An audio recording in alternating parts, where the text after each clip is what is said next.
Now we're streaming. Had some technical difficulties this morning. Couldn't get my laptop to sync, and then couldn't get my touch controls on my tablet to work. Now we're in it. We're here.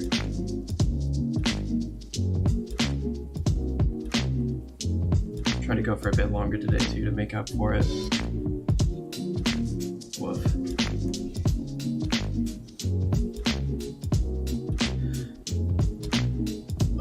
Sometimes just life serves you a struggle meal with extra pain sauce. Especially when it comes to tech, it's just so annoying when none of your shit's working. But today we're just doing some line work for this background here. To a piece that I'm wanting to finish today. You guys can see kind of some fun stuff in the sidebar here. I'll give you a little sneak peek. Just kind of weird little array of goblins or something, I don't know. But yeah, I wanted to do kind of like a cool bendy, twisty background, maybe with some RGB distortion. I'll show you guys how to easily do that effect later. Yeah, I'm excited for this. It's gonna be cool.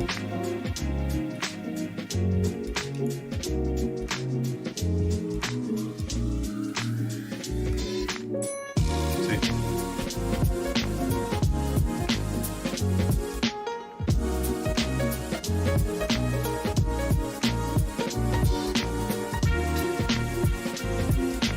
Yeah, but right now we're just ripping some line work, just doing something kind of casual in the background. Allow me to talk a little bit easier. Kind of wanted to just ramble a little bit today about line work and some of the processes behind the art that I like to do, and sort of how I got my start from doodling more basic, sketches, and really starting to try to take art a little bit more seriously and get to the next steps of pushing creativity.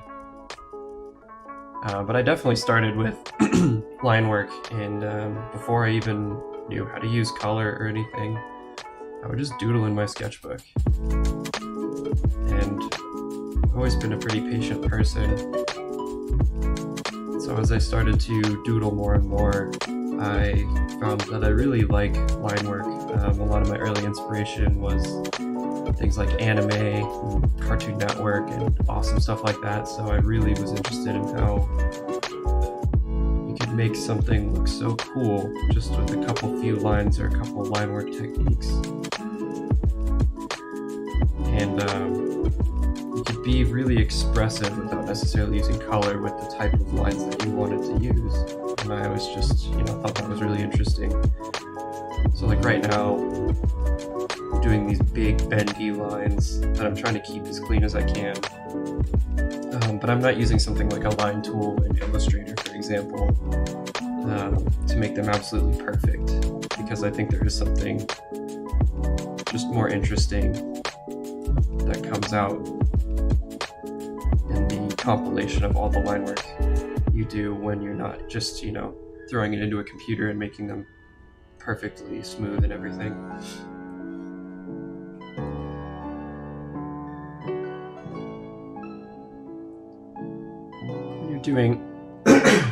When you're doing super dynamic lines like this, though, I think it is important just to be really patient and try to be as smooth as you can. Don't fight your wrist, spin your canvas or your sketchbook, or in my case the tablet, around on the artboard so that everything feels comfortable, all your lines feel smooth, and that you're not fighting your own wrist.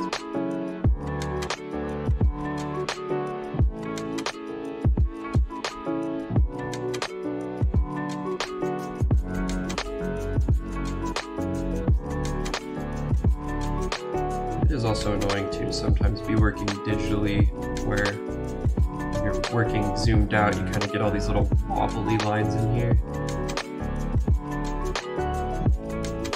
And it's just like, what? These aren't mine. If this was real paint, these would all be pretty smoothed out, but just the canvas and the stylus and the little imperfections. It's easy to get caught up in the little details. When you zoom out, it's pretty fine. Can't really see those.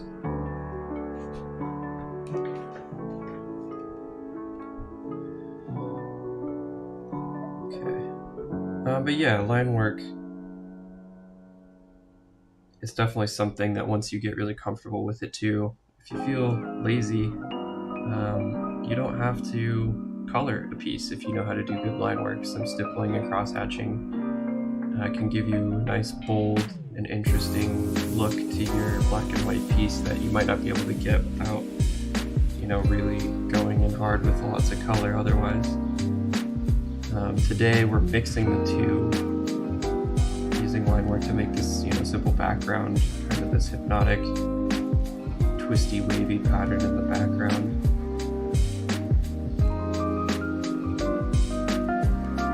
To make the colors really pop on the main part of the piece.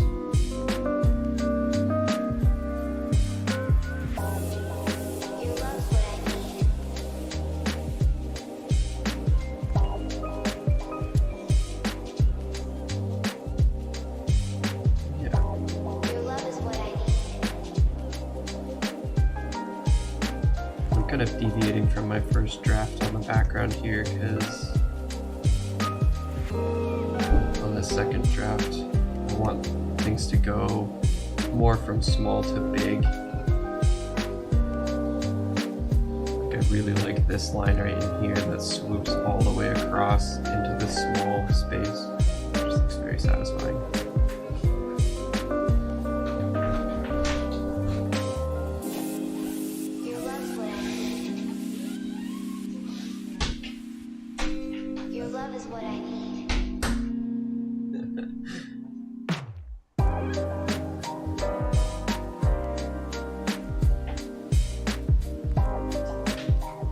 Got some new music today too, which is pretty great. Smaller ad breaks.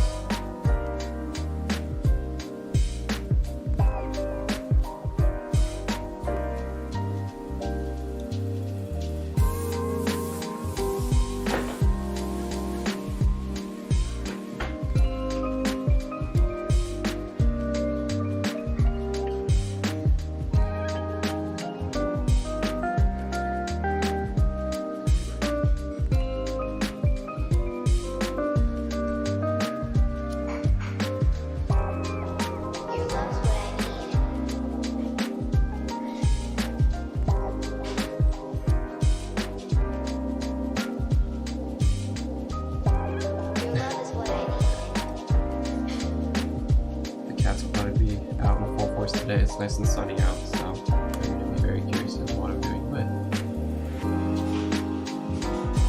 My goodness. Yeah.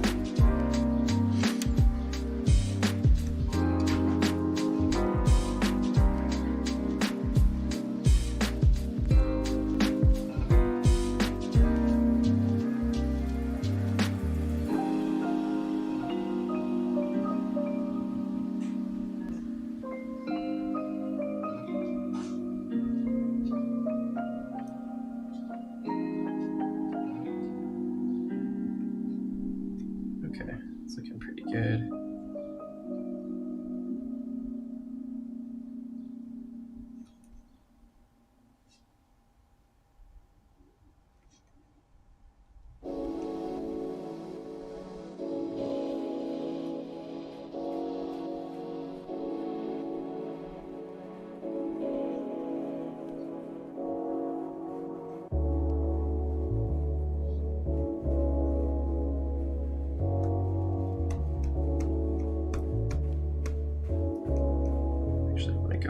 Bit skinnier in these corners where you kind of get these tight little bunches of the lines, which I think helps.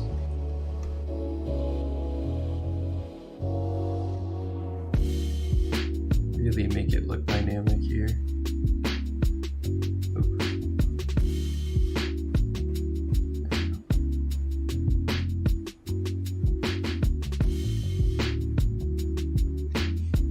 Trading back and forth these black and white lines too, you can hide a lot of your mistakes just by going over it again. Like I know this inside part here is going to be filled with black, so I can do these little parts where the lines overlap, or when I take a second line, sort of weaving in on the inside and leaving it off on the inside as well to correct any small mistakes or gently reshape the line that I want to go for.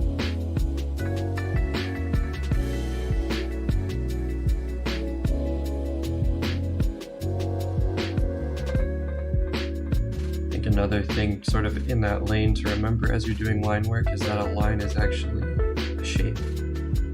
It's got an inside and an outside, and there's always a way to sort of reshape things as you go.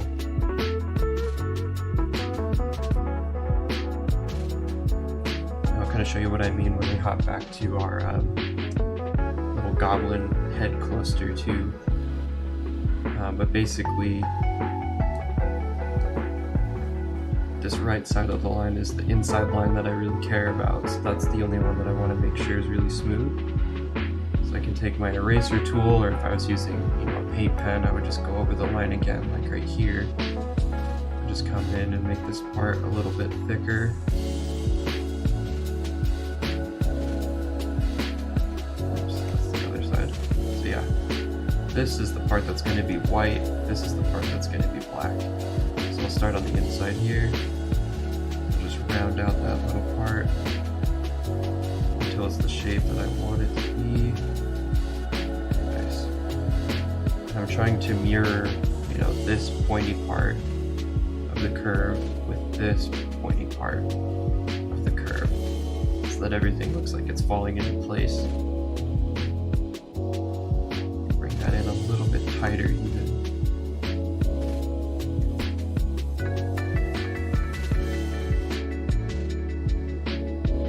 I want these lines to look like they could very realistically be nested inside each other, or be chunks of typography on a map or something. Okay. Boom, good. Oops, definitely got that. Cool.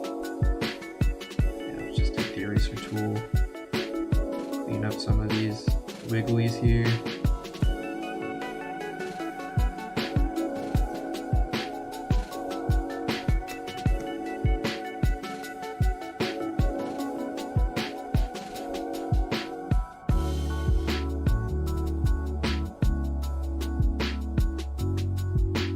And unlike color work, this is also something you can do pretty absent-minded once you get used to doing line work. Like if you just want to kill some time or listen to music and do something fun in the background.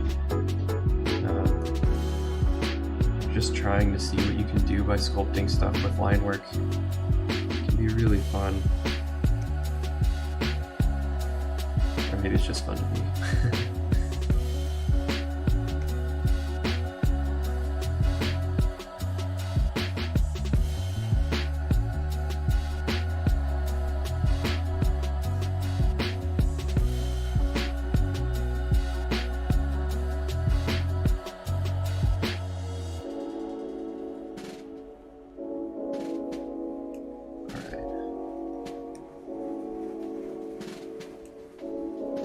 Interesting stuff going on.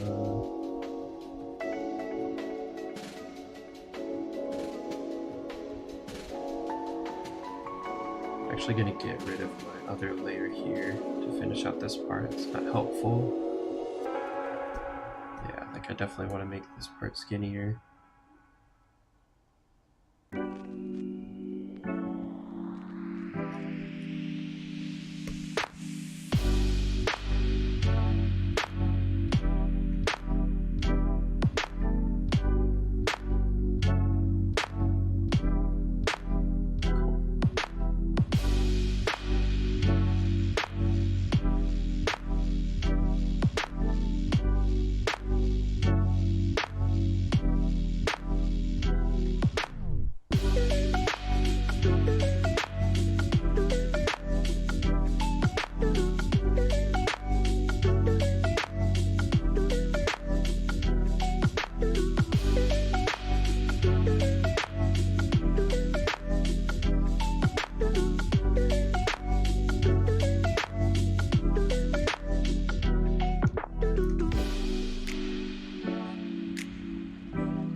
line work can feel really intimidating too, because you are working with a very binary space. You're either black or you're white. But never let something that feels really permanent deter you from still playing around. I mean, especially with, art, it's very unlikely that you're gonna screw something up so bad that you can't kind of transform it into something else.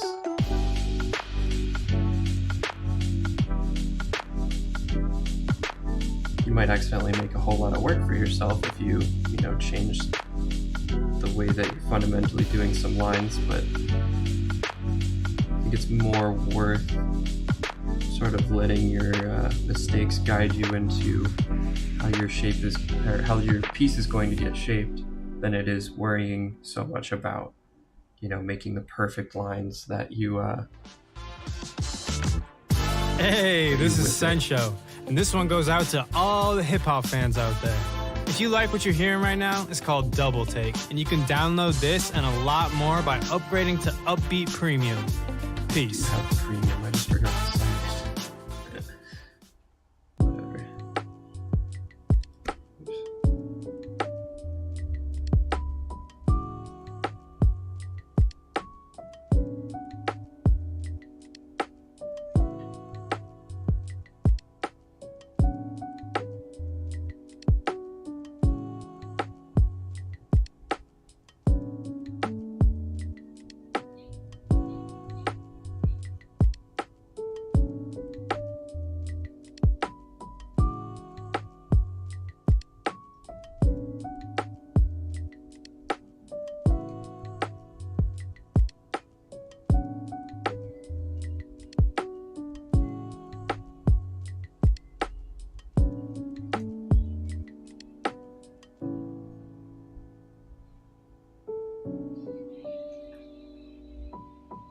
Sweet.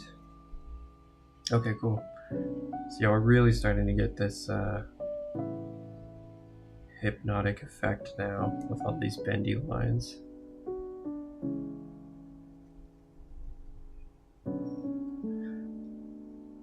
Okay, I'll put my guide tool back on. Guide tool, I mean I drew this, but guidelines, I guess.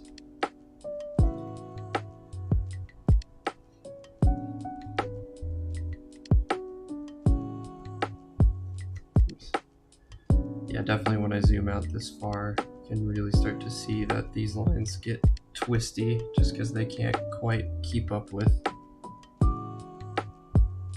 the input I'm giving it with the stylus.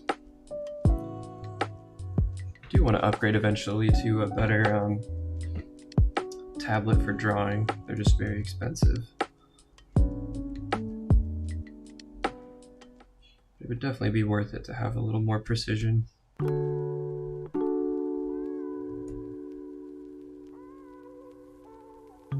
Also kind of waiting for a better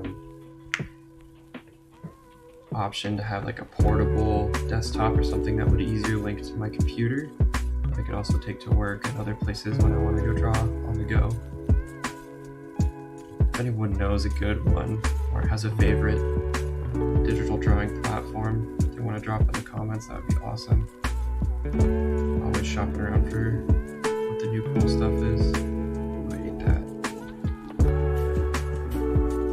So yeah, I guess I'll show you guys what I would do. So if this was paint and that line, which I do not like, was drawn like it just was, I'll just go for it again, correct the line where I want to have it. There. Because this inside line is going to be filled in with black, it's really not a big deal. And instead of being like, oh man, I screwed up, it's definitely better to keep in mind that you can always just redo your line. And use that big brain to figure out how to cover it up or merge it into a new piece of the art.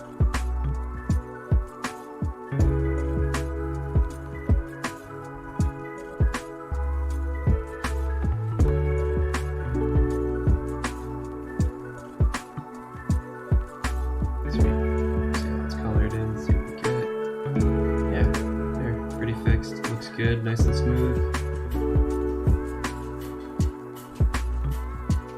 Fits the curvature of all the other lines.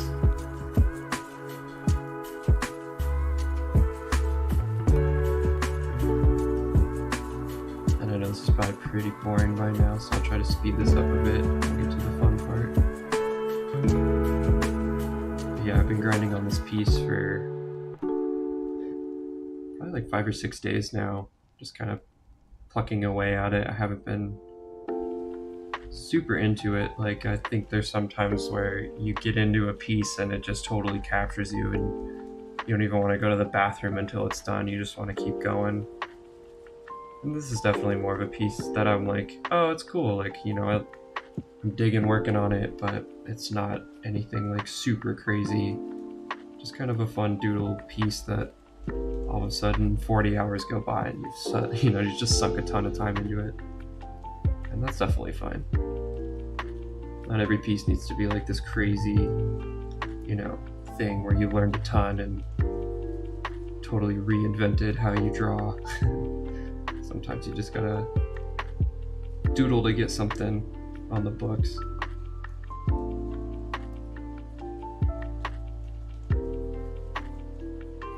It can be easy to like load in a bunch of pressure onto whatever you're creating to try to push the envelope, whether it's art or any other form of creation, work.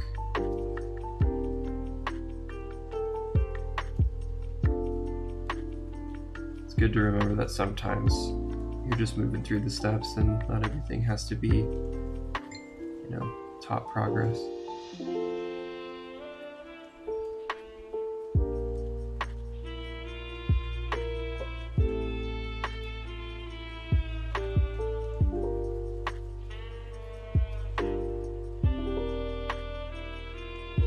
It can be really frustrating when you're trying to make, you know, progress on art and you're halfway into an art piece or maybe a song or a dish that you're cooking or whatever, and you kind of get the realization like, oh no, this one's going to be mid, but I gotta finish it anyways.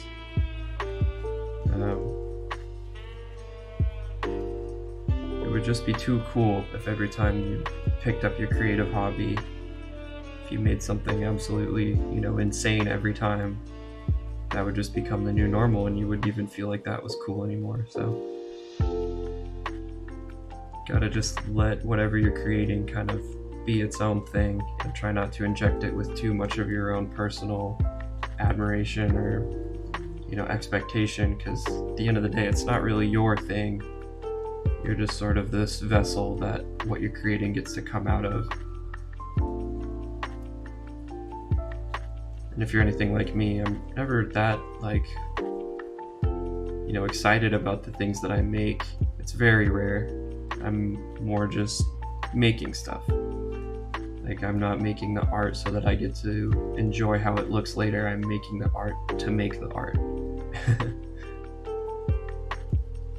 Like, I don't think I've ever looked at a piece when I was done with it, you know, after more than a couple hours and been like, wow, this is really good. Like, it takes me a long time to start to appreciate the work that I've done.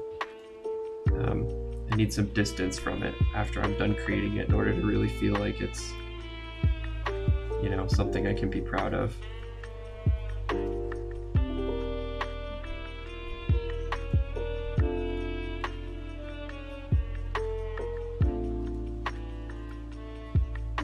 Every once in a while though, you know, you draw something or you're creating something and you're like, oh, this is just gonna be gas. Like, this is just gonna be good.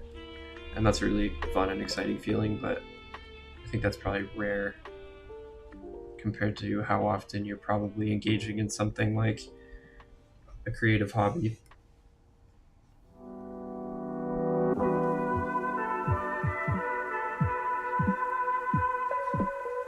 When you're just starting out too, I think that excitement is more, you know, stemming from the fact that you're actually doing something cool. A lot of people come to me and say things like, man, I could never draw, or I could never, you know, do X, Y, or Z like that. And I'm like, maybe. but I think it's more that you just don't. Like, it's not about drawing super good or having like a crazy good time, or I'm sorry, having a crazy, end result. It's about enjoying the process of getting started, and it's much more than anybody ever thinks it is. Anything creative. Or I guess getting proficient at anything creative is, it's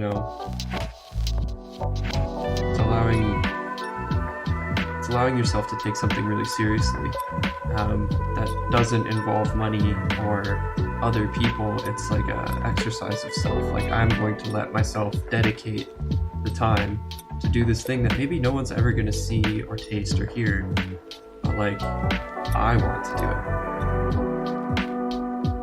And almost like I need to do it. Like, I think after a while, creative types start to feel this pressure that builds inside their head of like, man, I just gotta vent this thing out or it's gonna pop. That's definitely how I feel. Where if nobody saw anything I ever made, I'd still be making it.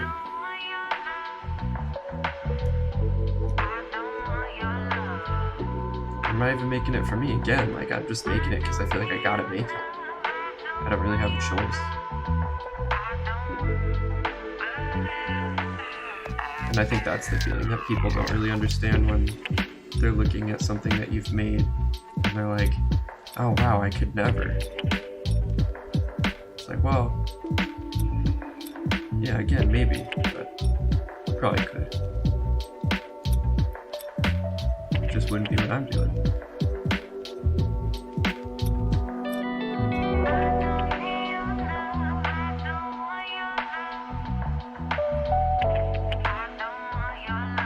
With this whole streaming thing too, trying to learn how to like talk while you're creating. When I'm drawing, I'm usually meditating on the topic, or I'm listening to a podcast about something interesting, or just vibing to music, and the places that your mind goes as you're just doing something as simple as putting a bunch of lines on a piece of paper. Like, when you really get into that flow state, I feel like I'm a very relaxed person because I get all this time, very engaged, but with something kind of more in the background of your mind. It's not that you're actively concentrating and thinking about it, it's that you're letting your passive thoughts roll through as you're doing something really fun and cool. And I think a lot of people could use that in their life. Everybody kind of white knuckles the voice in their brain to, try to be good, but sometimes just finding something to occupy yourself with and let whatever's going to roll through your head is really nice.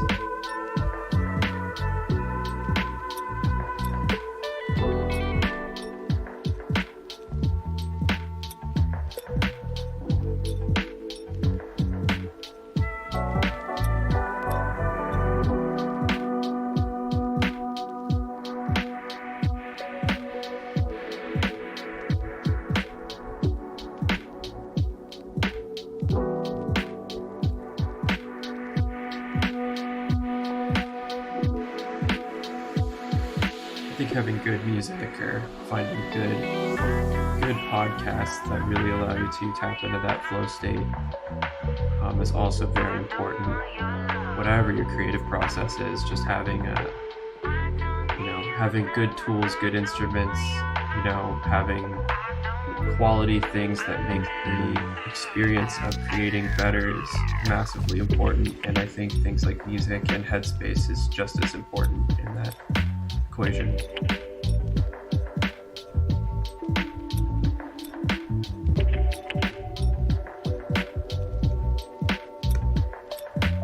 Yeah, like if you're ever wondering to yourself, how do you start in something that you maybe have an interest in, I think building it into things you already like is a huge component of doing anything new creatively. I think a lot of people will tell you like, oh, just start doing it. But I think that's kind of, I think that's good. That's definitely true. But also just learning to make it a part of something else that you already like. Are you already listening to a bunch of music? Well, throw a playlist together. Maybe make a public playlist and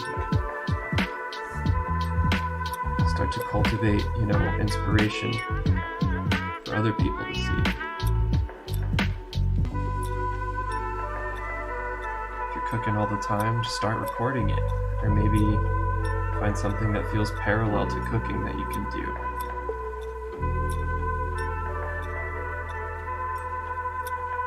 I think talking and cooking, weirdly enough, I feel go together every time I see those like cooking inspirational videos. Just hearing a chef like manically rip through all of their different things that they're doing really gives you an insight to how, culinary artists' mind works. I mean, they're moving so fast through all these different variables, throwing dishes together at high speed. Like, their flow state's crazy because it just seems like there's no room for anything else. And I just, compared to visual art, which, can be so methodical and chill, other forms of art, dancing, cooking, sort of the ephemeral arts, are just so manic in comparison. Like, you don't get to take anything back. Not that you do with painting either, but I think with painting you can kind of stack in this layered process, where cooking, it's kind of a run and gun sort of art form. Very cool. But yeah, in the same way, like a good conversation is sort of that on the fly. You can build a nice, tasty, multi-layered, flavorful conversation, but it's about the flow, and it's about how you're utilizing your words in a way to make something come across as interesting and really cool. Yeah, creativity never just is this one-off thing. I think there's always parallels in other creative fields and other things you can do to keep growing and make whatever it is interesting that you're trying to do. This is rad. This is turning out really good so far. Okay.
Easy to lose track of like which lines are going to get filled in when they get really tight together like that. Yeah, see, that's that one up. There we go. Very cool.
Kind of like a dead zone at the bottom of my screen, or when I'm doing these like big lines, if I don't zoom out far enough, they kind of get bent out of shape at the bottom.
Big lines definitely get more unwieldy with the tablet too.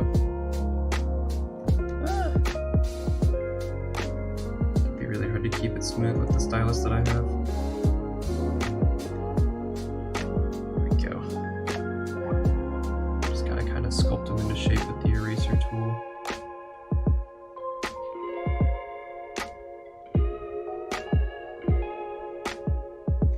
Big patience. Okay.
exact same line every time.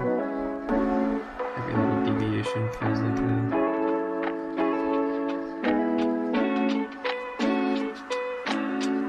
mess up here.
Hey there, this is Josh from AK. I hope you're enjoying my music and it's helping to inspire your content.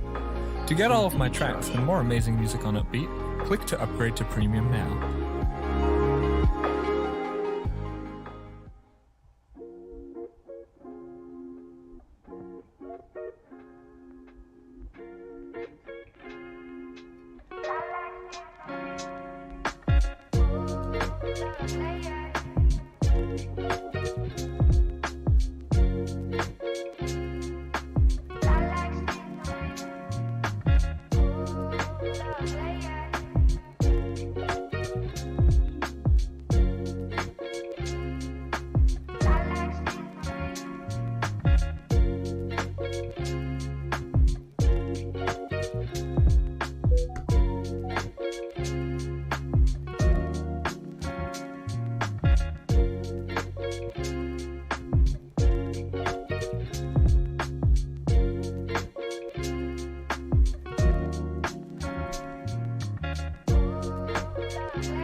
I've deviated so far from my background image here, I'm going to take a second just to kind of redo what I want the background to look like.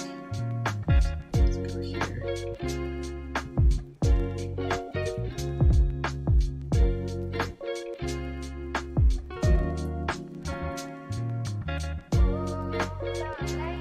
Kind of like this.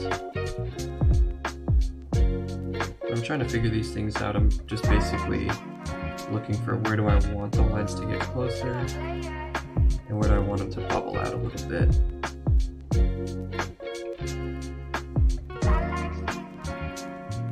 And where do I possibly want to create, another sort of closed loop shape.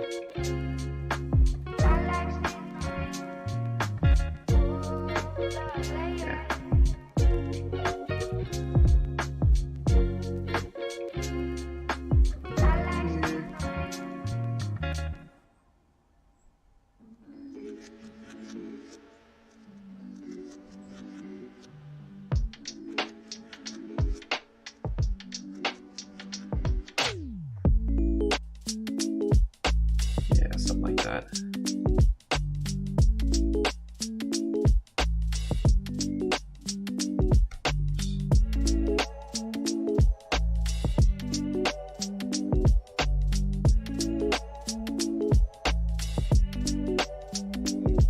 Sweet.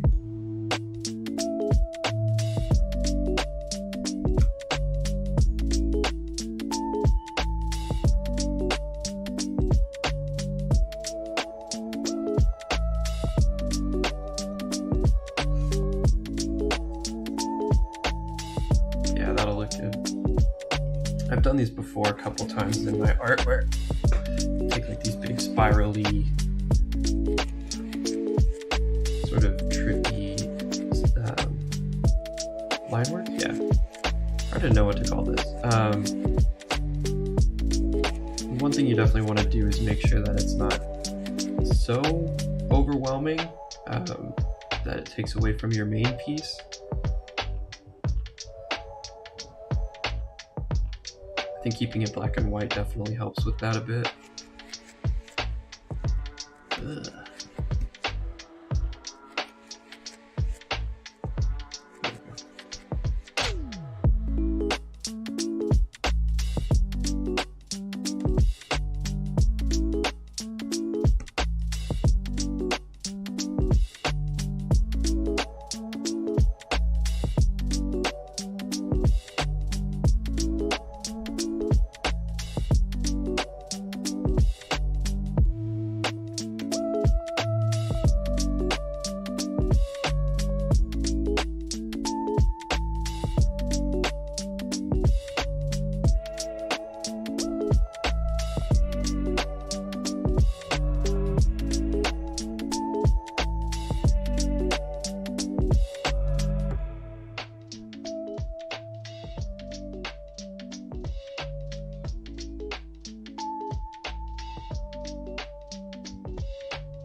Yeah, the edge of my screen does not like to be drawn on very well. Always gets a little bit wompy. Glonky, if you will.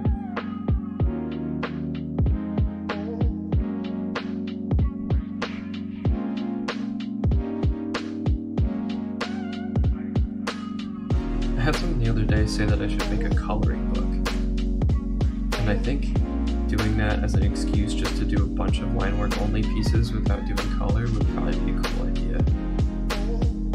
Let me know if you'd buy a coloring book. I don't know if anybody actually like colors in their spare time anymore.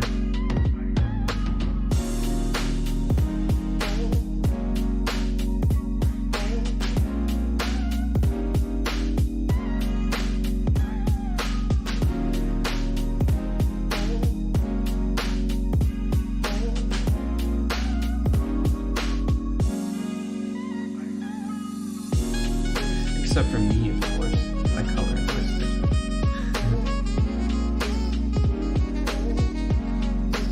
Kind of a little different though.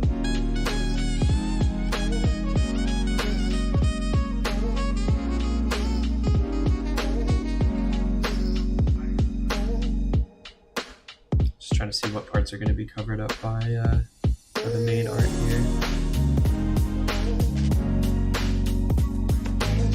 Getting some more ideas for what I'd like to maybe do with this piece to kind of design it a little bit.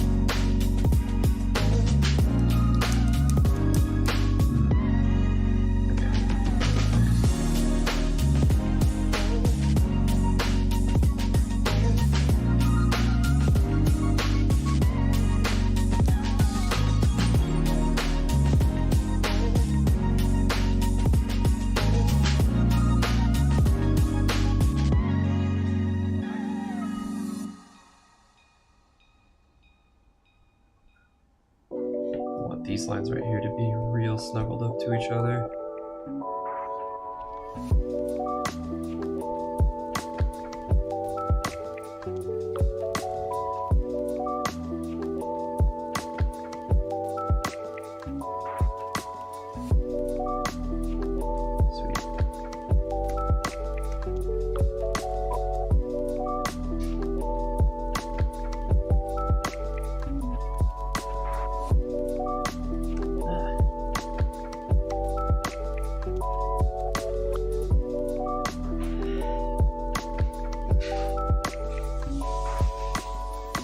Sometimes when you're doing these sort of really tight, intricate, detailed parts of art, it can be hard to keep your flow going. Or I guess it could be it's just easy to get derailed is more what it's like. You can be really jamming on one part. I was really feeling it earlier. And then stuff can happen that kind of just makes it feel like, oh, lost the flow. that's all good. It comes and it goes, you know?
Oops.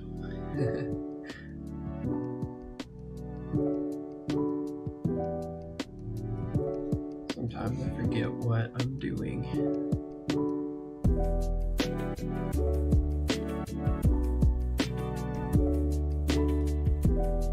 I kind of like that idea.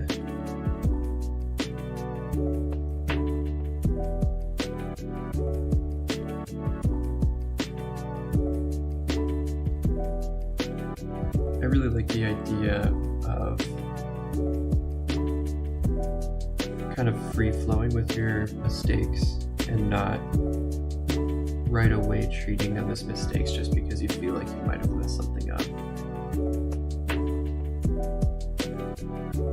And it's a fine line, and I feel like anybody who does creative things a lot kind of knows what I'm talking about, where you want to stay open to what you're doing, and part of letting a flow-like process happen is more about kind of rolling with the punches than keeping a really precise image in mind and trying to craft it outwards. very difficult to do. I think it's kind of a learned practice, but I had a couple lines like in here, for example, that, you know, I'm trying to keep like this really tight spacing between them all. But I noticed that they were just starting to fork out, you know, a little bit larger towards the top, like up here. And then the width that they were down here seemed like it was skinnier, so kind of like the idea at the very last minute making these like a little bit wider so that that space in between them is very, very narrow at the top.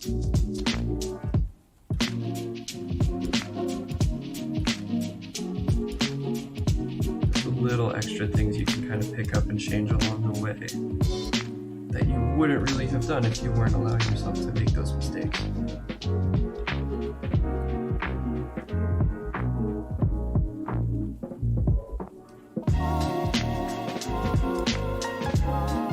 I don't know why, but the thing I just got in my head is it's kind of like when a little kid falls down, and if you just are like, oh no, like what happened?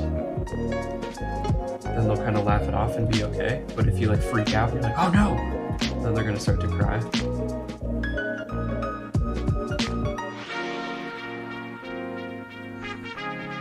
Yeah, just getting the right perspective online changes the outcome sometimes. Pretty cool.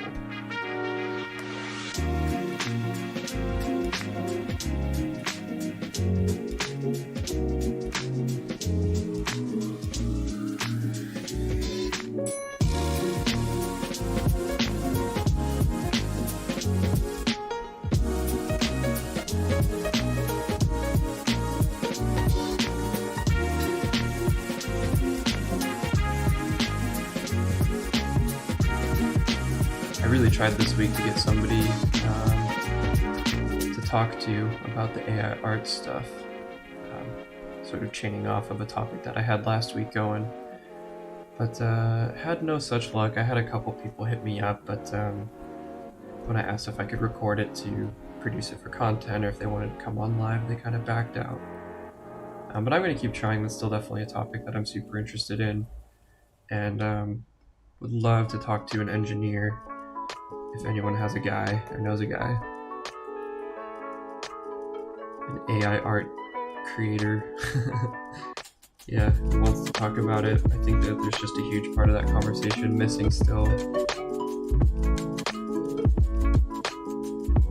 I've even seen some people calling, some artists calling to boycott certain other creators usually, or you know, producers using AI art for their promotional tools or whatever. And I think it's just like, oh man, I get it, I understand, that does suck. If you're somebody in that space who maybe feels like they lost their job to that, but yeah, there's just more to the conversation. You know, it's just a reoccurring topic with everybody when something comes into, you know, air quotes, steal someone's job. It's a difficult conversation to have because at the individual level, like, you do want to feel sympathy for the person who did get their job, you know, potentially taken by the AI art, but I think a parallel conversation needs to happen about the possibilities for what it can do at the macro level and how it can, you know, possibly change things in a better way.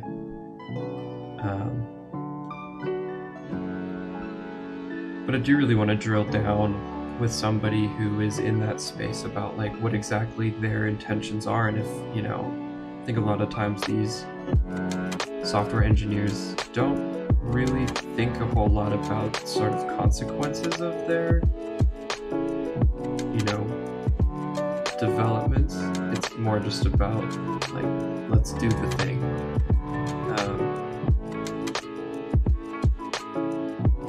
So yeah, I think it'd be a really cool conversation to have. I have a couple creators that I'm talking to currently right now, also just in, you know, the more independent art space that I'd love to have on a chat with, just to sort of pick more artist brains about a couple topics that I've been, you know, thinking about for a while now.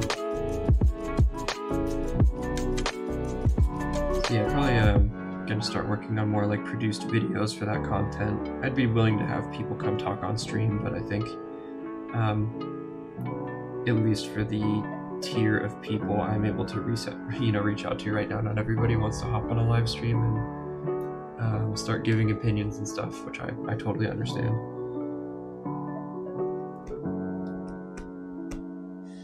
I think just being on the internet in general can be intimidating enough to a lot of people.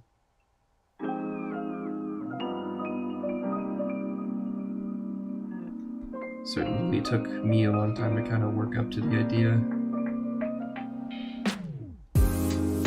But now that I'm here, it feels good.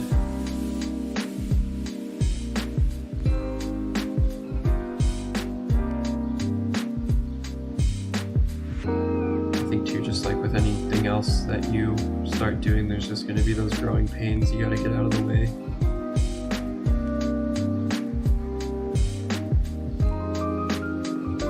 Thankfully, this for me definitely feels like it's, visual art parallel, creating videos and speaking my mind on certain topics feels very second nature to like creating an art piece.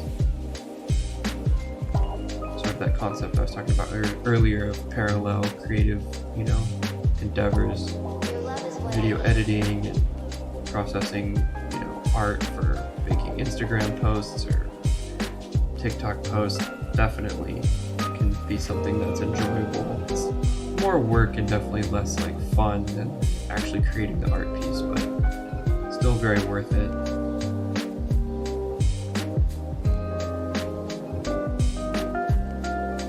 I don't know if I'll ever be like good at social media.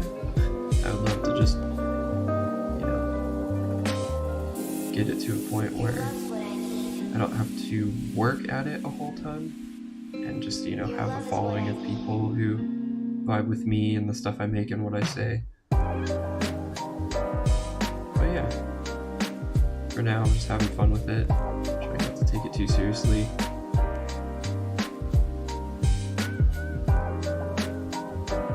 Another very important part of starting anything new in a creative space is if it's not fun, you're not going to do it. If you're not interested in it, you're not going to keep doing it. I don't really think you can force yourself to do anything creatively. And I think that's kind of the risk a lot of people run when they are trying to monetize content of theirs, is all of a sudden they've sort of accidentally backed, what used to be a passion into just this thing that now needs to make them money. And it can kind of rob some of that funness from the creative part. Sudden you don't like what you're making anymore, and you have to do it like you'd have to go to a 9 to 5. And it's like, well, you ruined it for yourself. You gotta be careful. The whole point of being like independent and doing art is that you're supposed to like it. I know a couple people personally who just really did cut loose to do the starving artist thing, and they dropped everything to try to make a career out of their artistic endeavor, and kind of poisoned the creative well with that, just because it was so stressful to be reliant on this artistic process that it kind of just diluted what they were able to do comfortably with art. And that sucks. That's definitely struggling to find the perfect music for your productions? Musicvine is home to the best production music in the world for productions that demand more. License a higher quality of music with Musicvine. Running free ads for Musicvine. Oh boy, are we done? Oh, we're almost done. We're like right there.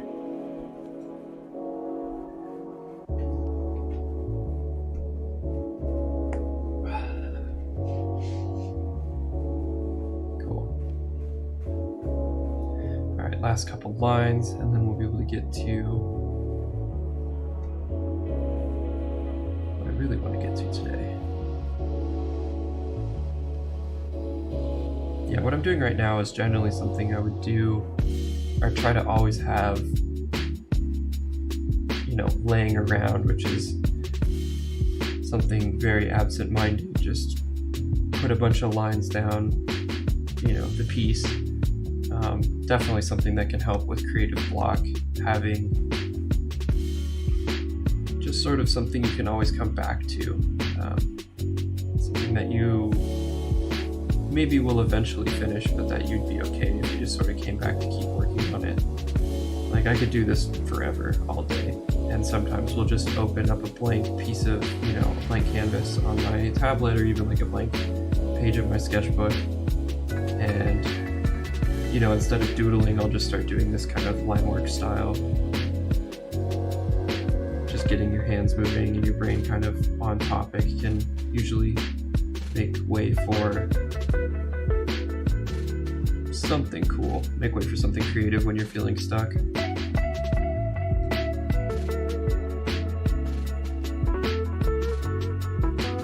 It's definitely something I also want to make a video about, is some tips and tricks to get rid of writer's or creative block. I think writer's block would actually be a little bit more tricky than some of the other forms of art.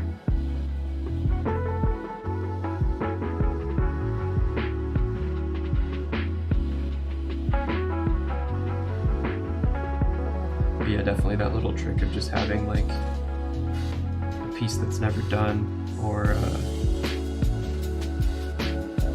sort of what I would consider like a low pressure, no expectation starting point. I think a lot of creative block in other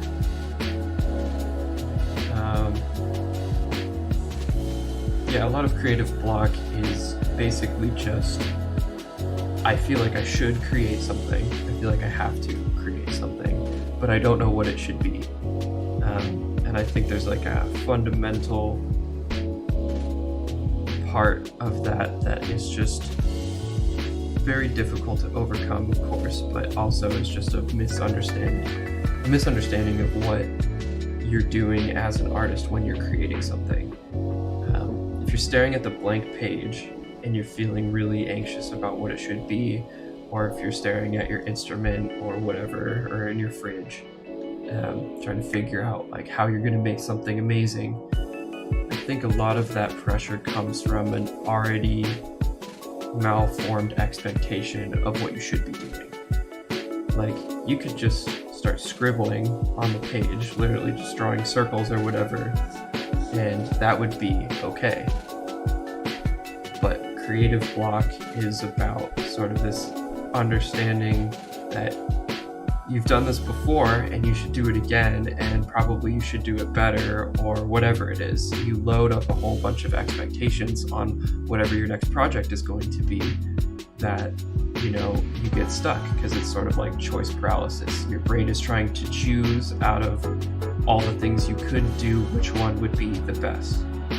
And I think getting around creative block is sort of dropping that expectation that whatever you have to do next should even be good. I think you should just do something. Not to say that, not to be too reductive and just be like, we'll just start doing whatever you're going to do. But I think taking sort of a step back and taking an exercise of like, well, whatever I'm about to do, or whatever I feel like I'm stuck on right now, is kind of on me, not whatever I'm about to draw. And there's kind of some distance and some space there. That I have found has been really helpful. Like, if I'm really stuck on something or I don't know what to draw, I kind of just take a step back and go, well, yeah, I don't know really what to draw, or really what I don't know is what's going to come out of my head next. So let me just lose all expectations for what I want it to be and draw the first couple things that come into mind. Or I even have, a character, a tag, a couple things that I would always doodle when I was a kid that I just kind of kept doodling and let those couple handful of rehearsed little sketches become really easy ways to soften up a page and just start going for it. modifying that expectation into something more manageable is, in my opinion, how you take something like creative block and turn it into, you know, an exercise of creativity. But yeah, it's hard. It's hard to drop your expectations of something that you're going to create and just let it be whatever it's going to be, because we want to make awesome stuff. But most of the time, whatever you're making, it's going to be mid. It's just how it works. Okay, speaking of mid, this is not. Pretty happy with this. It's pretty rad. Okay. So now we've got this. And the next thing I want to do is just kind of see how it looks. These little guys on there.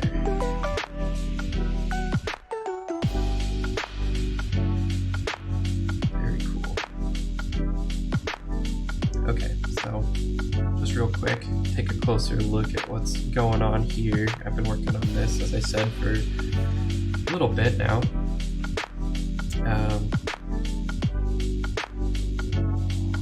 This was definitely something that became, you know, just a very random piece after some small amount of creative block. I had just finished a pretty detailed piece that I'd posted to Instagram earlier. Follow me over there if you want to see it. And I had no idea what I wanted to do, so I just started drawing circles and mouths and weird eyes and shapes, and after a while it started to come together into what we're seeing here now. I really like these eyes, how I kind of have like the lizard style, you know, eyes with the radiating colors from the pupils. I think the color work there came out really well. But yeah, I want this very trippy, bendy color work to be highlighted by a cool background. I think one thing I wanted to do is soften up the border between the foreground and the background with some shading, so I'll probably do that next. But one thing I kind of wanted to try was to make all of the background sort of a distorted RGB looking thing. So let me show you real quick how to do that. I'm going to take my layer, I'm going to duplicate it. Basically, I'm just going to go in, here, I'll hide all this stuff too.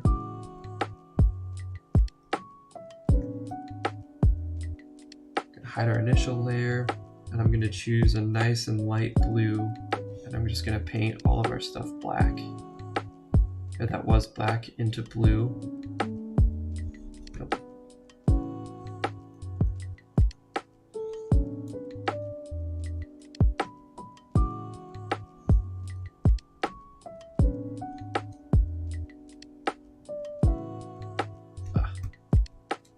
Again, paint tool, just the worst.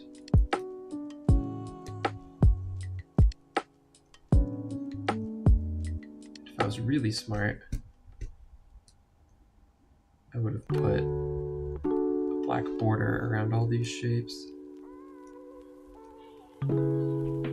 but it's fine.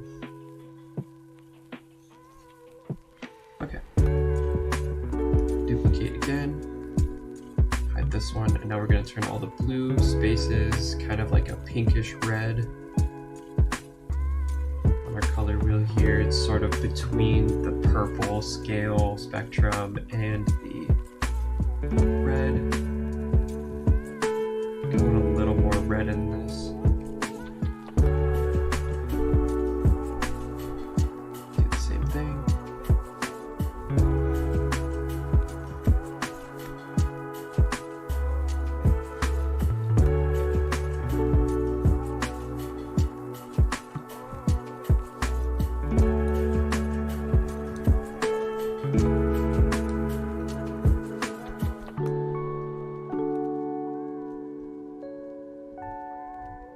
So good. Oh, didn't do the second time. Trying to land that pixel. Can't do it. Gotta zoom in.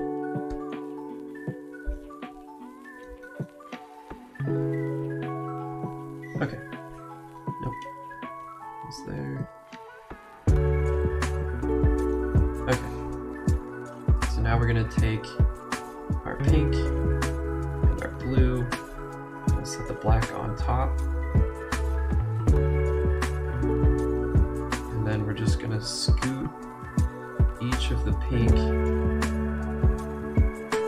a little bit up and a little bit over, just so we start to get some bleed of that color onto those shapes there. And the cool thing about this is on the bigger swoops, it'll be less noticeable, and on the lines where it's tighter, it'll be more noticeable.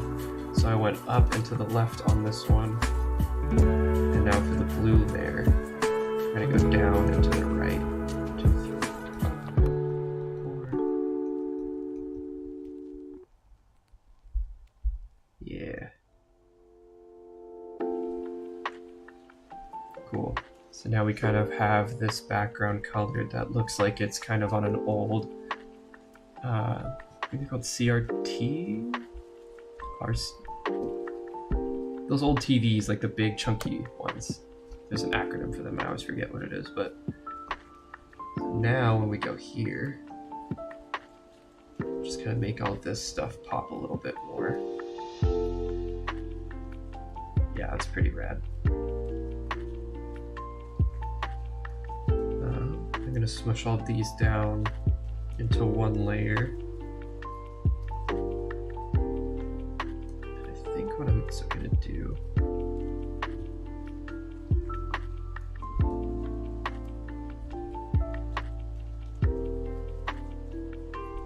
just trying to find the coolest orientation of the background we just made to kind of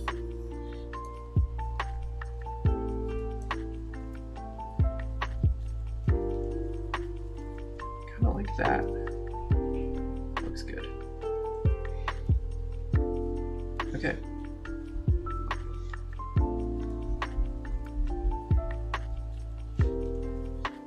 Very bizarre piece of art so far.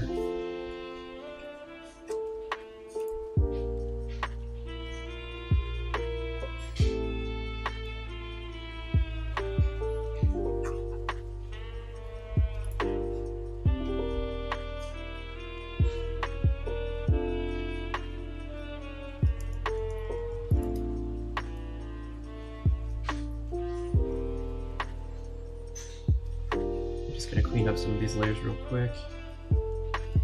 And I think what I want to do is I'm gonna duplicate all of these layers. Always good to have a backup because I'm about to squish all of the character layers into one.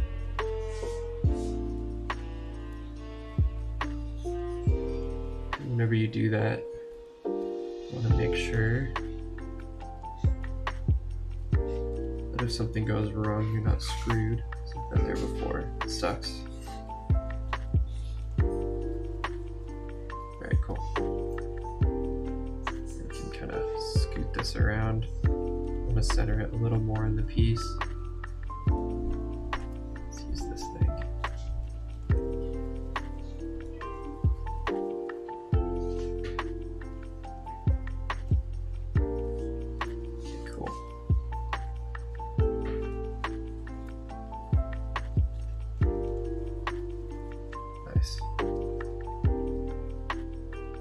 Alright, now there's a couple of things I could do from here. Because this is outlined in black and there's black in our background, a good way to make sure that everything pops really well is to go in and between these two layers, either make a white background, or we could even do the same effect we did before, where we can take this outline layer that we have here and do it in pink and blue and give it that RGB kind of gradient texture fade. Yeah, let's do that. Sounds fun to me.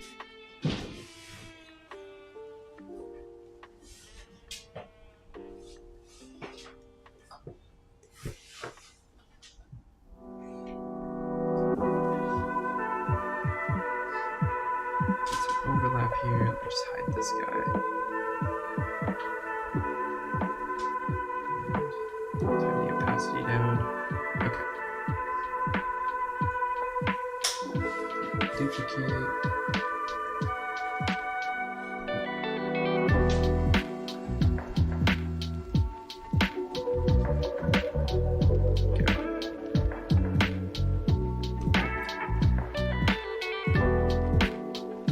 Actually, we only need the outside, really.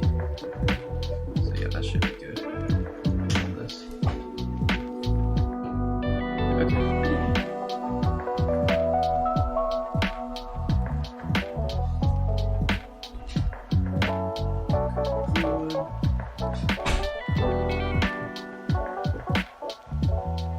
So now when we throw this on top,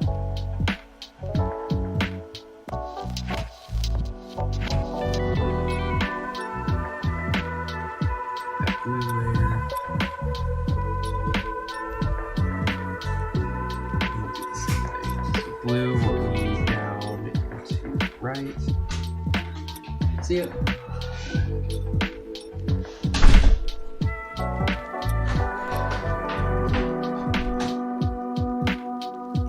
Make sure.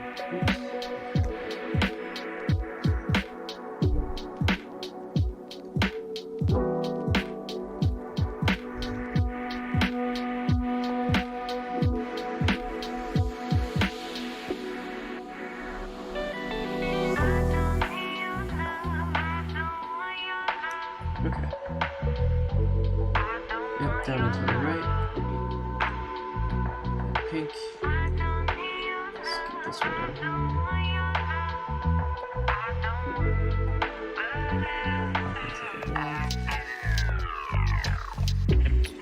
We just want to make sure that the border around it, there's no white space. That's super easy to see.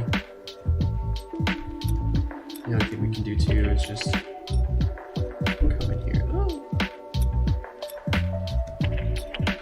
Just fill in some of these gaps. Well, that was fast. Oh yeah. Mama Sage will be mad.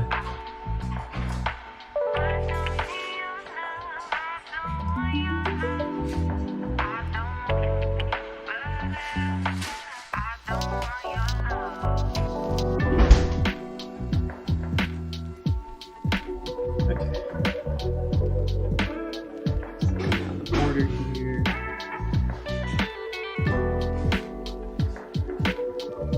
That's probably the only cap that was super egregious.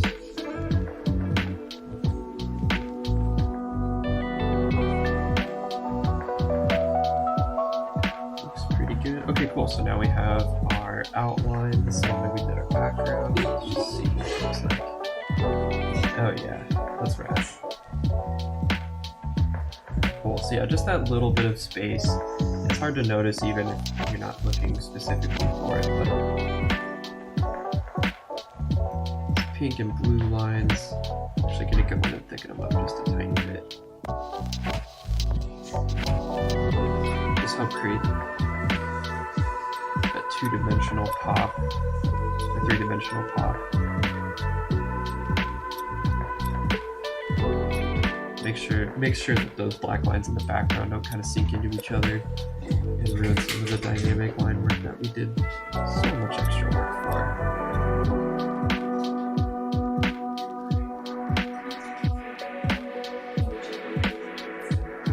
Yeah, let's see this. Yeah.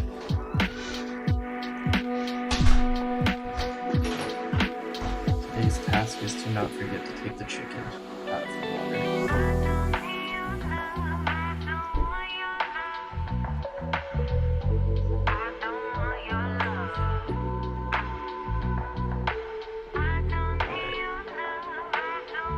Very happy with that. Definitely got some Yu-Gi-Oh card vibes.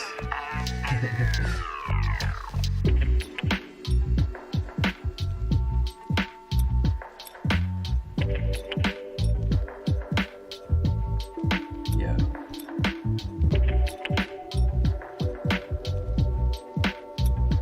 Okay, cool.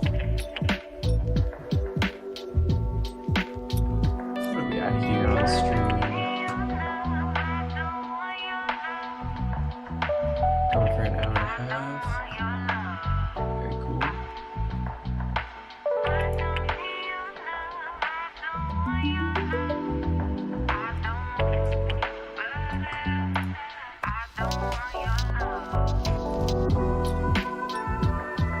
Let's switch up the music here.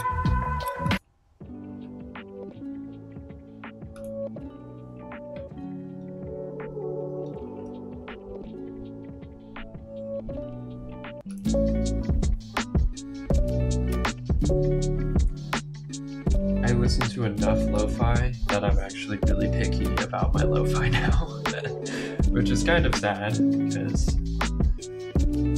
I don't know, you should, like, the whole point of lo-fi is to be able to just put anything on and, you know, have it as good background music, but it's hard, like, once you start cultivating, you know, stuff for yourself in a genre that you like, when you hear things that are really close to being good, but just not actually quite good, it starts to get very aggravating where you're like, nope, I just want my good stuff. I don't want any of this.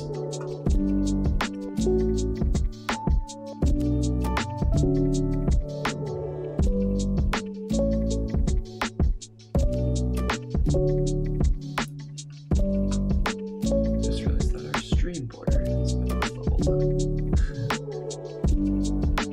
It's okay. Okay.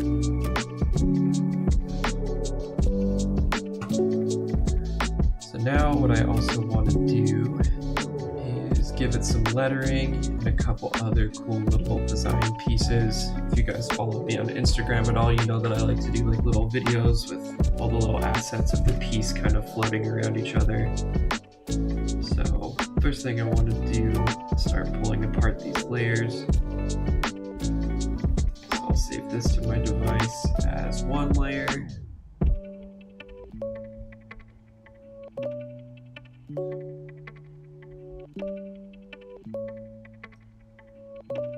Oops. I'll save the background.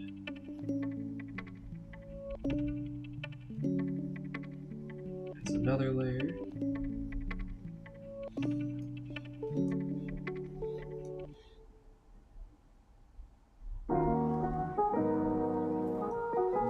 Cool. Good to have that just in case the artboard crashes. Now I've got two different pictures saved to my device if things get a little bit messy from here. Yeah, let's do some more lettering.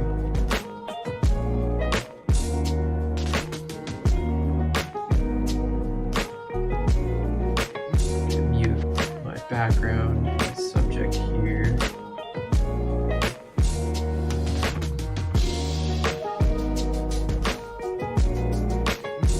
I kind of have an idea of what's going to go on, but nothing super crazy.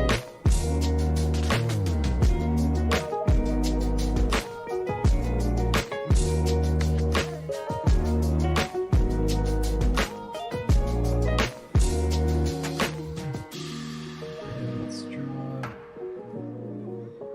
not a line, not a box. There we go.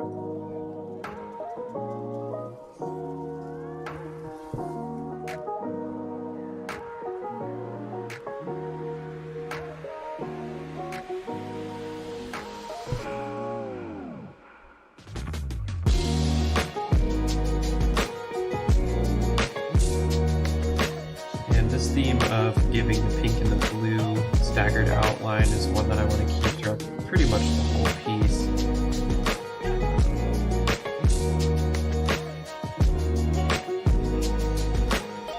And as far as the lettering goes, I'm actually kind of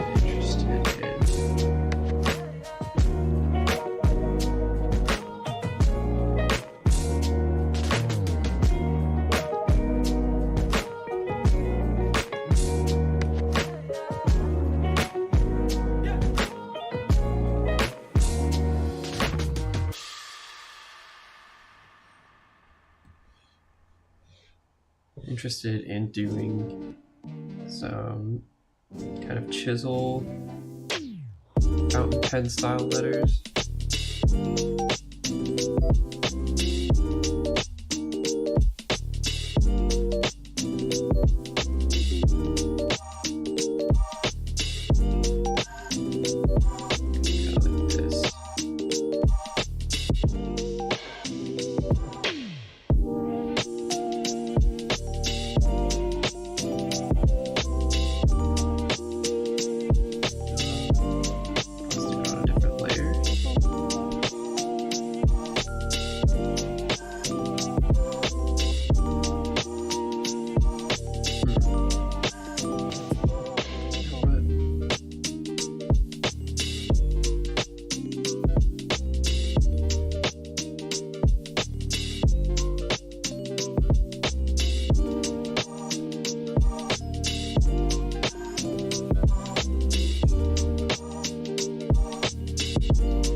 like this is going to be filled with white.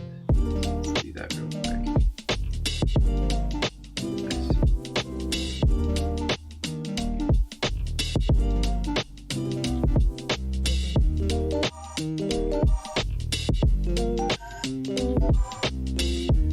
Oh. Having lots of ideas. Very good.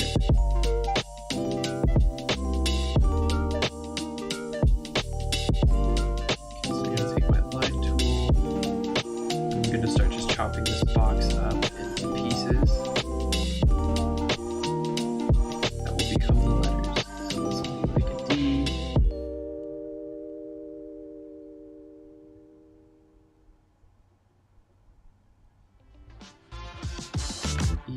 Hey, this is Sencho, and this one goes out to all the hip-hop fans out there. If you like what you're hearing right now, it's called Double Take, and you can download this and a lot more by upgrading to Upbeat Premium. Peace.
That's better.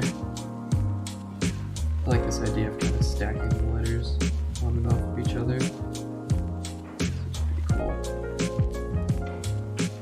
Also still kind of a rough draft. I will change it a little bit on the second pass here, but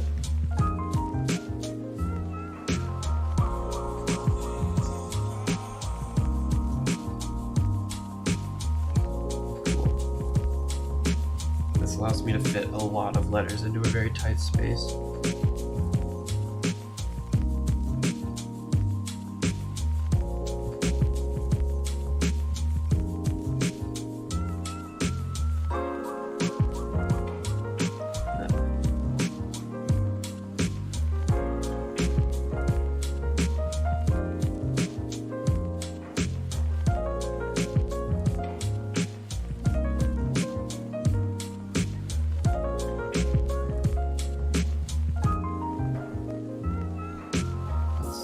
Just enough space.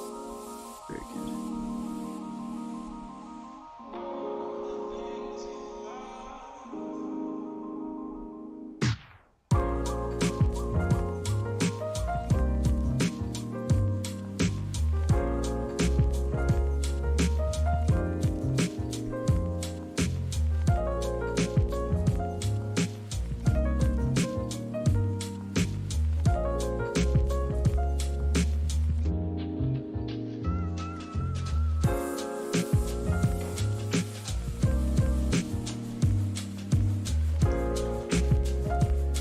Yeah, that's sick. Okay.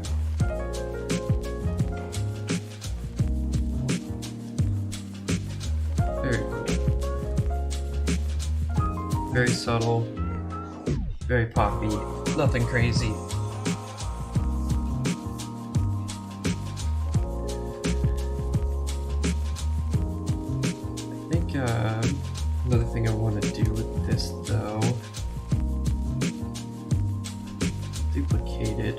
might want to take it back, but I want to see what it looks like if I kind of round some of these corners in on each other.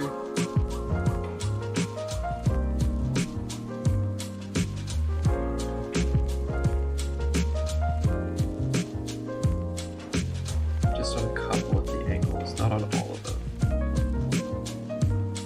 Some of them I like pointy, other ones I kind of like round. And giving that little bit of contrast allows there to be, it makes your pointies look more pointy and the other shapes a little bit softer. Where you might not want them to be as pointy.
Yeah, that looks good. Definitely digging this.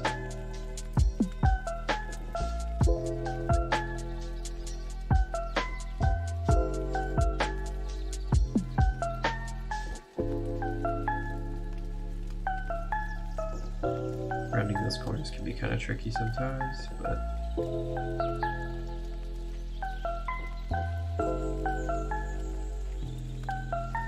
doing good.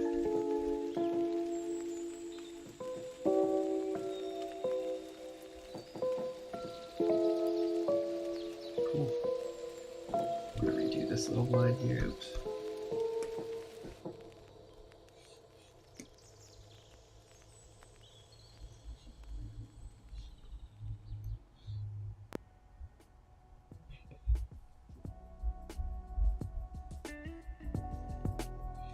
Nice.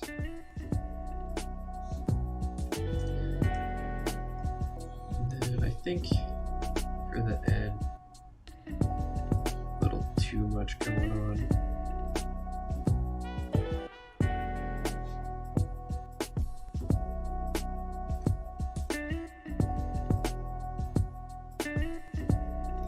There we go.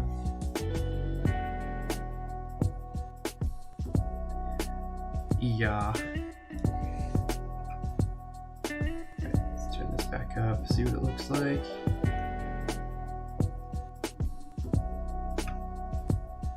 Yeah, definitely here for that. Okay.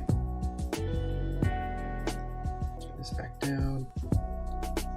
And we'll give this background the same treatment as we gave all the other stuff.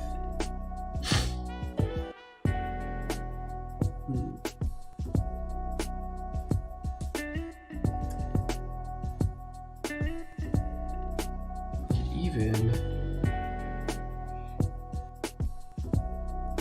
give this a shot.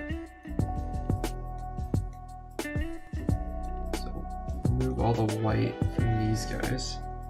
And we can always add it in later, but I just kind of want to see what this looks like here. We're going to duplicate. Go for that pink.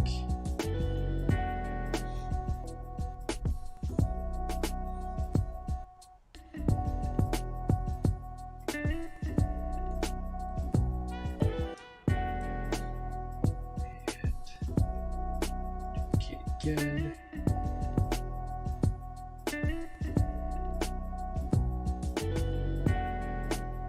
Do the blue.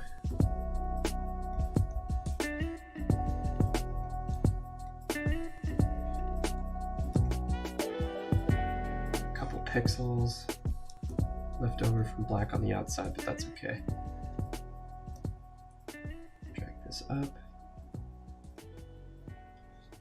Okay.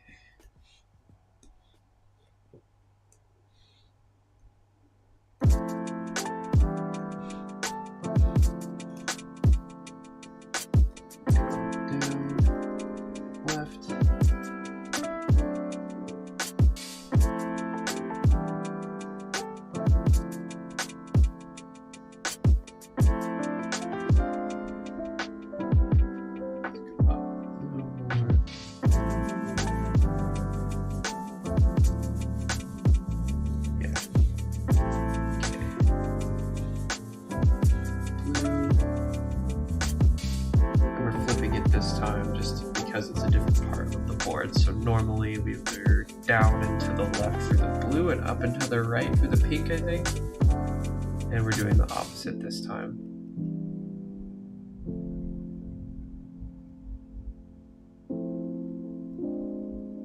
So that it contrasts a little better.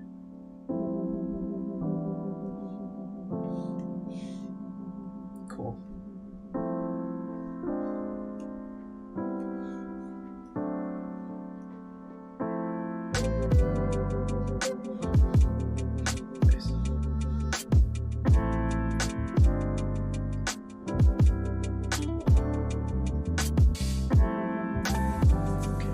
Now,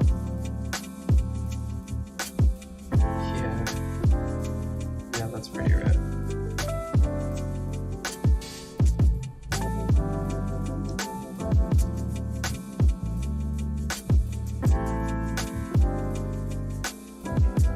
That looks good.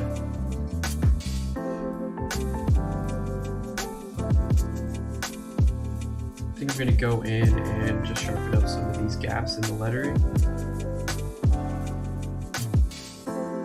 Because I like the spacing on all the lettering, but I just want these white lines in here filled in with their colors instead.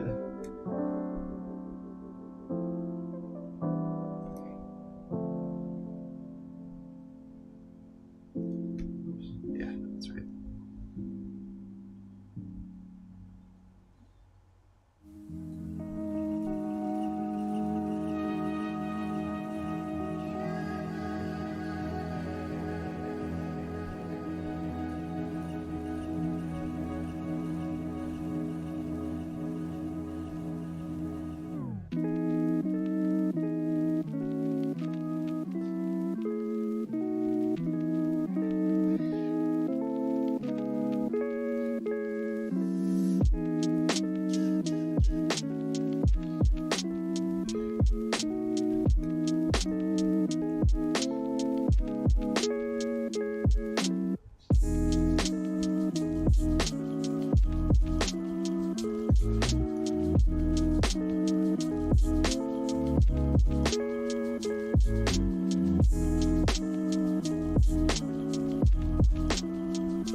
scoot these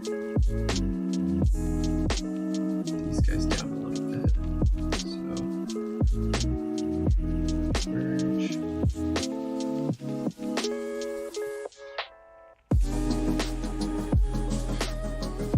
Yeah, there we go. Just a little bit of extra flowy space there.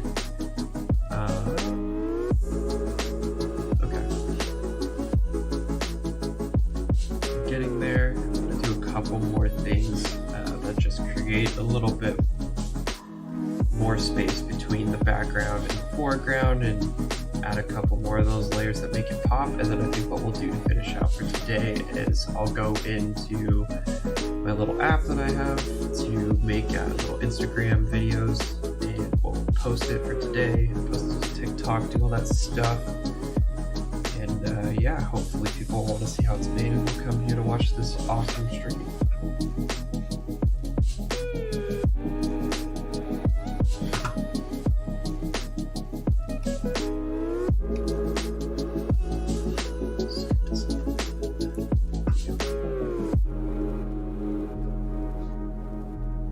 Okay, so the next thing I kind of want to do is first go to our background here and mute this a little bit. Same thing here. Let's go ahead and draw us another box around our subjects here. And this is going to be underneath these. And it's going to be underneath the other guys, actually.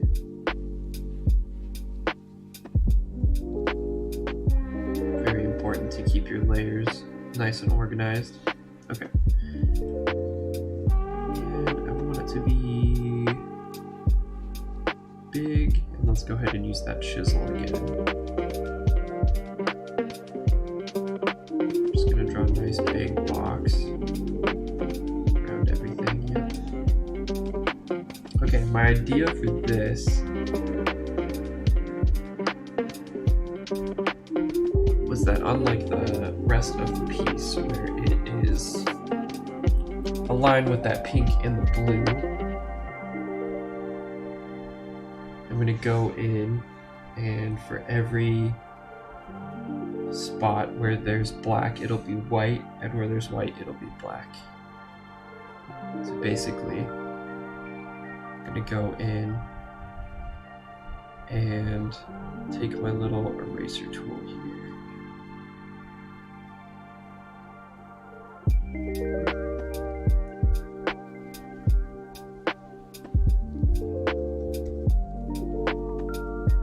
Let's see, what's the best way to do this?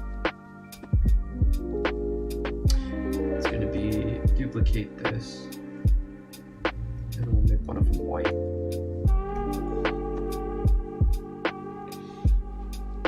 Okay. And the white one is going to go underneath.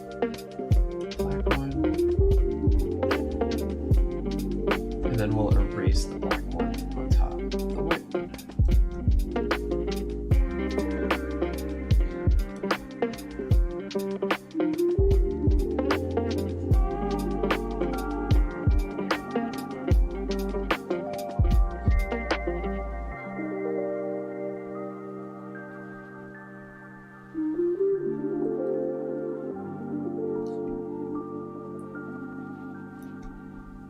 Not sure how this is gonna look.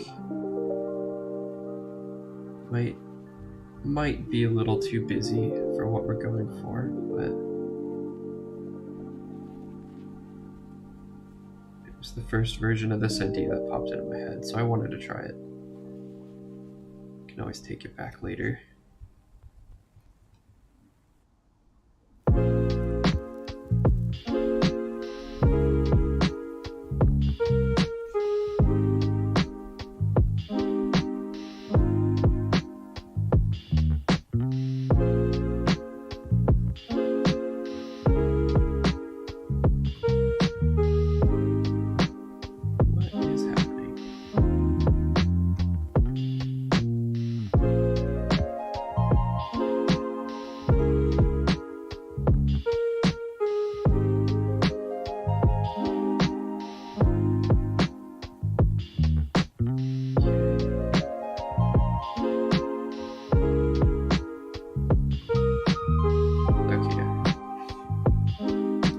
everything's opaque right now, so trying to figure out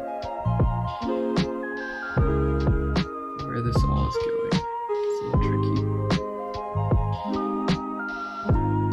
Okay.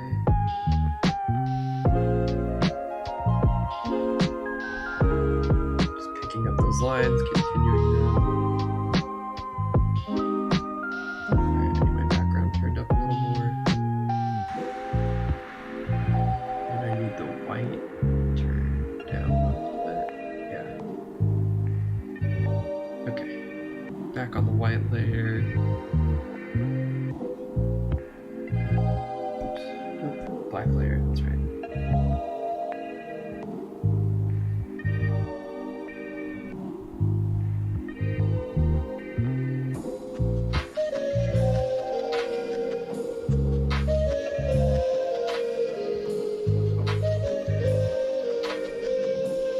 And we're just going for basically super high contrast at this point.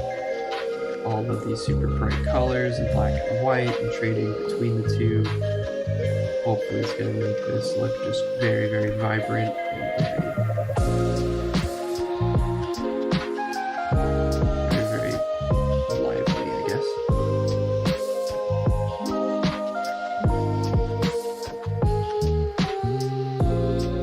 I really like to add a lot of juxtaposition in my art.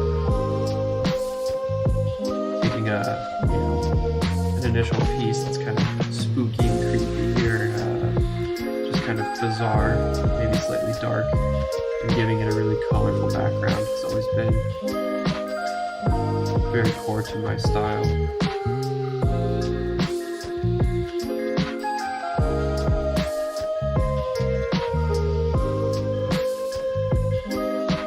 This background, I think, is going to be really rad. We won't know until we zoom all the way out here, but I have lots of faith.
Really get through this part. Not paying too much attention to how clean it is because I think it's gonna look very almost dizzying to look at. Staying on theme with the sort of trippy background. Hi folks, Johnny Boyle here. It's a privilege to see the brilliant content you're creating with my music. If you're enjoying Upbeat, why not go premium? I guarantee you won't look back.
Definitely trying to keep track of all of the different layers going on at once as they're, 50% opacity gets a little bit difficult, but I think over time you get good at stuff like that.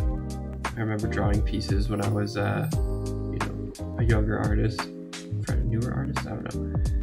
And I would be doing more detailed stuff like this, and I'd very regularly get lost and make a mistake where the wrong part would be colored the wrong thing. It would super bum me out because I would do half the piece wrong. It's just the wrong color in the wrong spot or whatever, or I'd reach a certain point in the piece where I wasn't paying enough attention to the process, and I'd realize that things were filled in incorrectly, or that I had a sort of collision on some of the colors. And I feel like I've definitely gotten so much better at keeping all of the really difficult parts straight. The order of operations can be really annoying when you're doing visual art, because your brain tells you it wants to kick over gears into this other part of the piece. But if you're not done doing something, or if you're too concentrated on doing something, the right way, you can really screw up a piece on accident, making a whole bunch more work for yourself if you don't do things in the right order.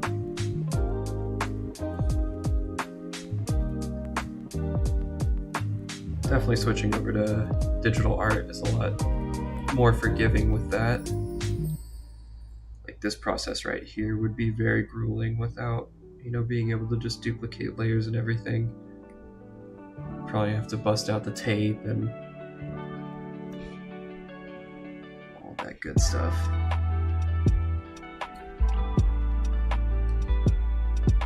This type of line work when you're working on a canvas or on a piece of paper is a lot of back and forth. Like a black paint pen, and then a white paint pen, and then a black paint pen. Just kind of got to get used to getting very patient, really taking the time to sculpt your lines as cleanly as you can the first try, because the more you go over it back and forth with paint, maybe messy is the wrong word, but just the more difficult it can become to keep it all straight.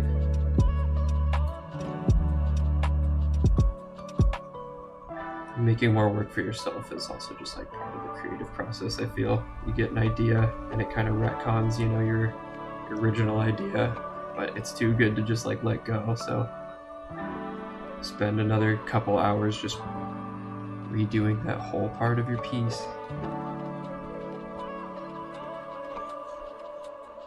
It's just how it goes.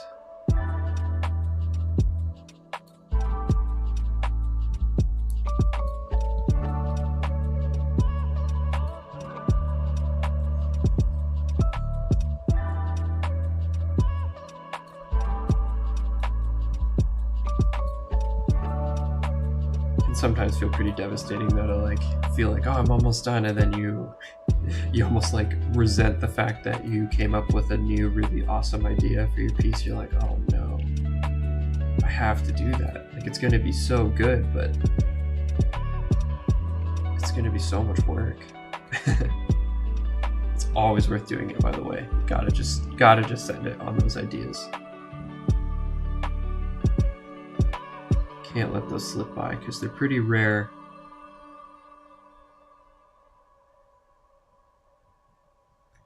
So when you get the inspiration, you gotta hunt after it.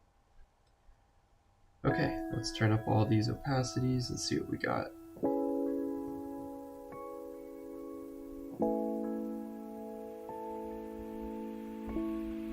Oh yeah, that's pretty cool.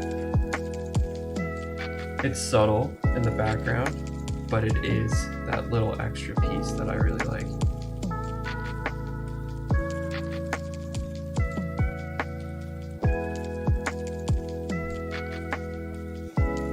Yeah, that is cool.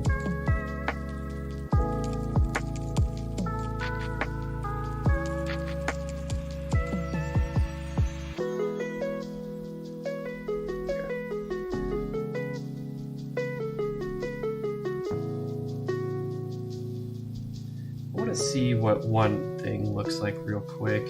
I really like the contrast between the foreground piece, like the little goblin head guys, and the background, but I kind of want to take like a dark purpley color and just see what it looks like if I kind of put a bit of drop shadow behind it, just to give it a little bit of, some space behind this guy. Just a little something, something to help it float off the canvas.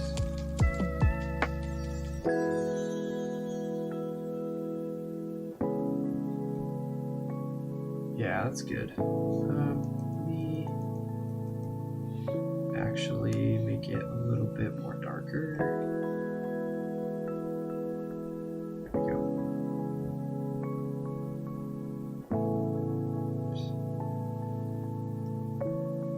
And then throw on the symmetry tool.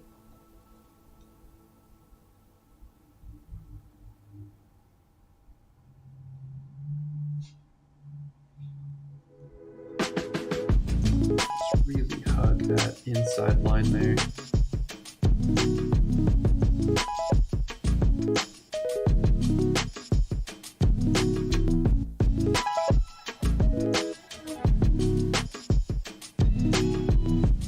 This is a subtle thing, but I do think it will just kind of help it pop a little bit against the background.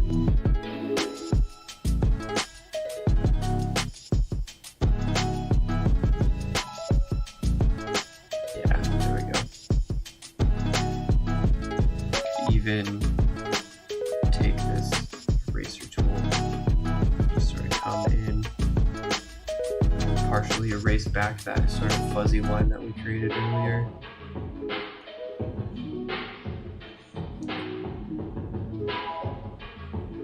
I think a lot of my creative process is less like taking things back and more pushing and pulling them against each other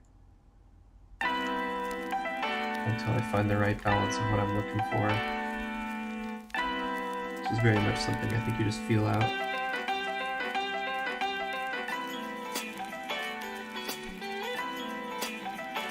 This is supposed to be black here.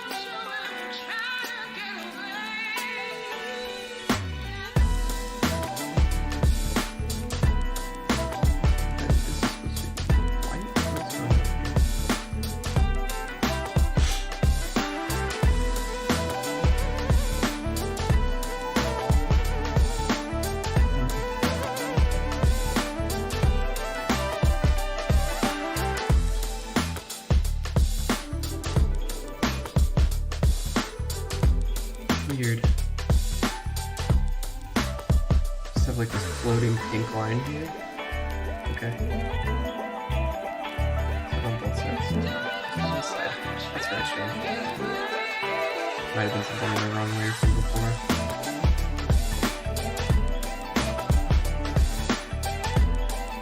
That's okay. You fix yourself.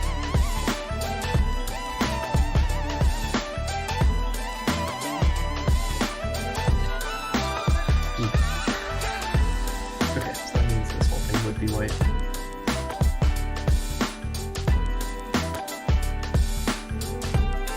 Okay. That's better.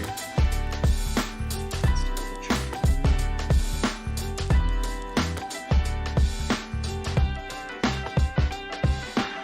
Cool. Okay. We are getting there. We're almost done.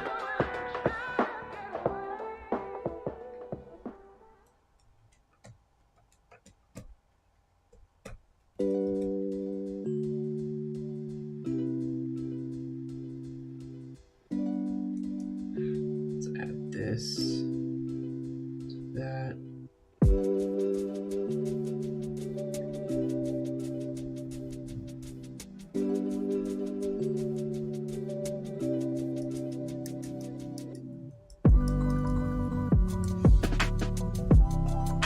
Okay. So when I design something, or when I talk about like adding design features to something, Generally what I'm talking about is just sort of what we've been doing with like the font work, background, to some extent, the lettering. You know, if this was like a canvas piece, it would probably just be this in the middle, but I've been really interested in adding more little small bits and pieces to art, especially when I go in to make like a video out of them or whatever, that really make it feel like it pops off the canvas and has like multiple things going with it. So once I get to this stage where I've got sort of like my main core chunk of pieces, I mean, you can even see it in sort of like my stream overlay here. I want to just start to add in like a bunch of little extra details. So one thing I might do is start adding more of these little boxes, like how we made our text box here.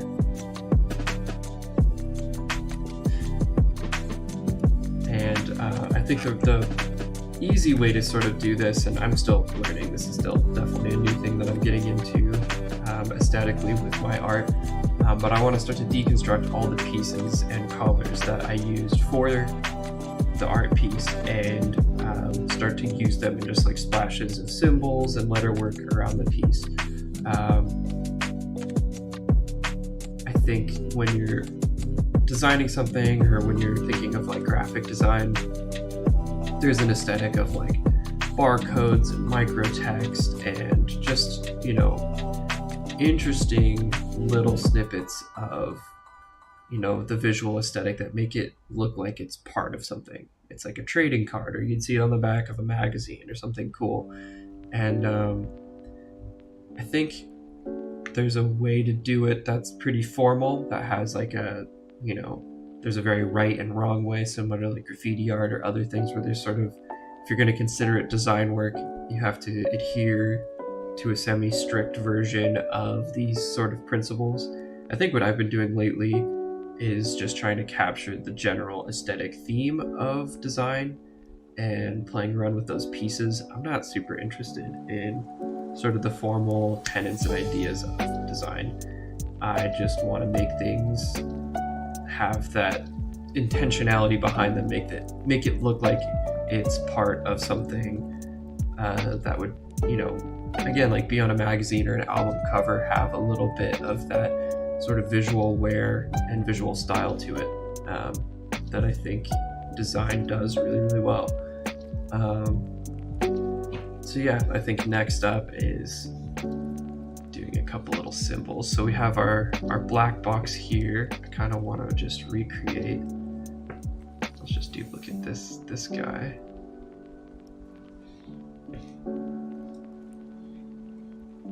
And go down here. Boom. I'm gonna make it white.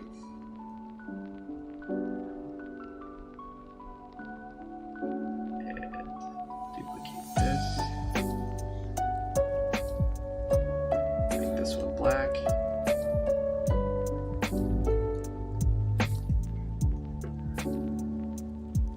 Okay.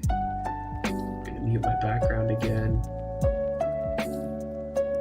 just so I can see what I'm doing a little bit easier. There we go. Oops. Before we do this, this is not gonna be DeathCandy thing again. We're just going to use this sort of outer box style again. Should have started with the black one. Actually see what I'm doing.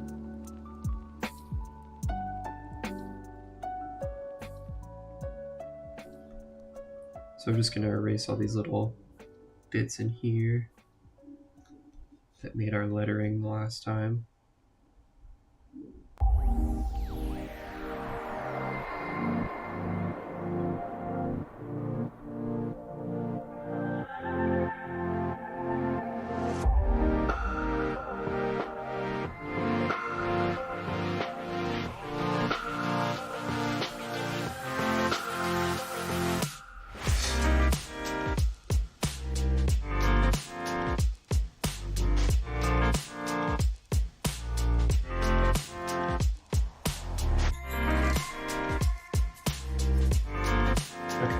now we'll duplicate this. And make this one black.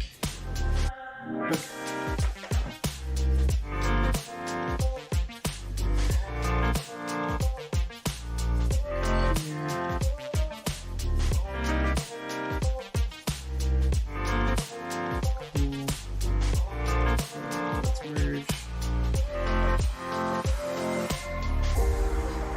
This one.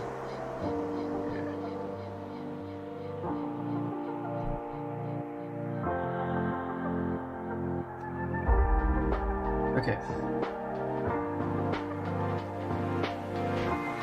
So now we're going to take, again, working with these background colors of blues and pinks, the whites and the blacks. Go ahead and fill. And then we'll make some symbols. When I do my symbology stuff, I never try to pick something that's like actual letters or that's a real symbol. I just want to use like random stuff myself.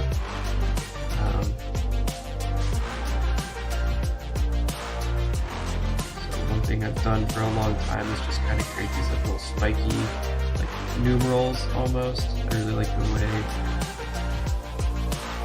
X's and I's just look. Let's do it one layer up, actually. I can mess with it if I need to. Yeah, this is it.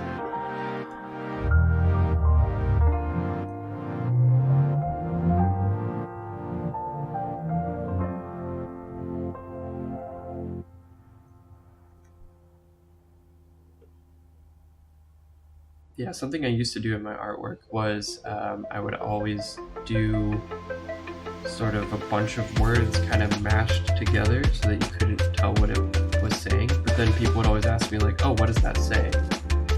And I just never wanted to say anything. I wanted it to just, again, in the similar way where I'm, using design's visual aesthetic to invoke the same thing, but I'm not actually designing anything for a purpose. I wanted to do that with lettering as well, where it's like, yeah, I want it to look like these could be real letters that actually signify something, but they're not. They're just cool little symbols. So I came up with these like little guys.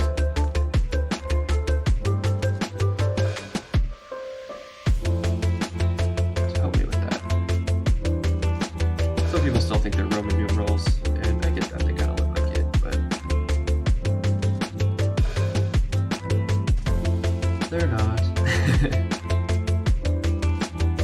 You are wrong.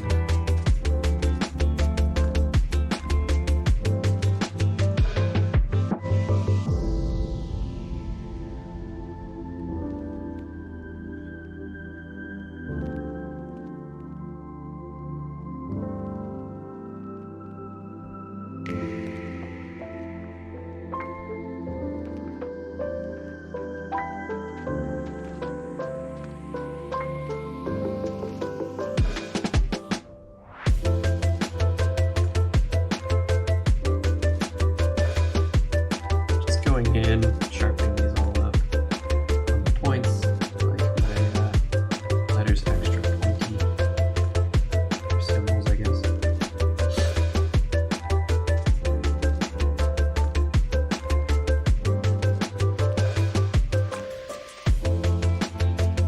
And I also don't know why, because I don't think I would have ever said this before, but I've also just really liked the smiley face and the frowny face as symbols lately. I've started doodling them more when I'm just bored and I don't know what to draw. And I've seen it more on pieces of clothing and other, graphic design stuff. It's really good. I don't know why. It's come back around. Like the yellow circle smiley face thing. It's really popular for a while, aesthetically. And now I feel like it's sort of back in an ironic way. Hey there, this is Josh from AK. I hope you're enjoying my music and it's helping to inspire your content. To get all of my tracks and more amazing music on Upbeat, click to upgrade to Premium now. let's shrink that a little bit. There we go. Okay, check in here, just make sure it's good. Looking good.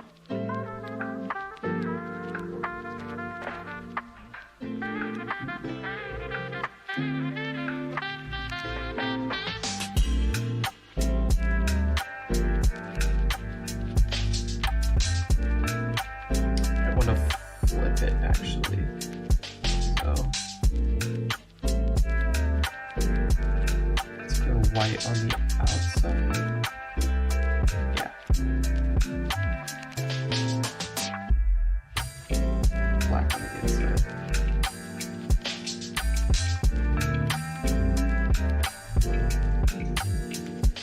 Yeah, that's a little bit better.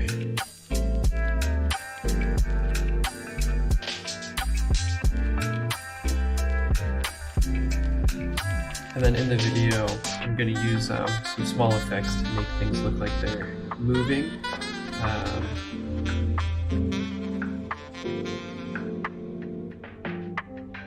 Sort of like live tiles or live animation features.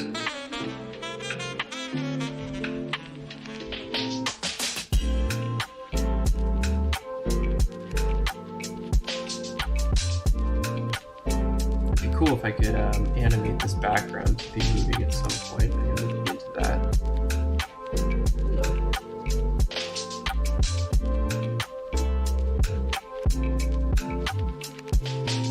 But yeah, for right now, I'm going to keep plugging away. I think another thing I'd like to do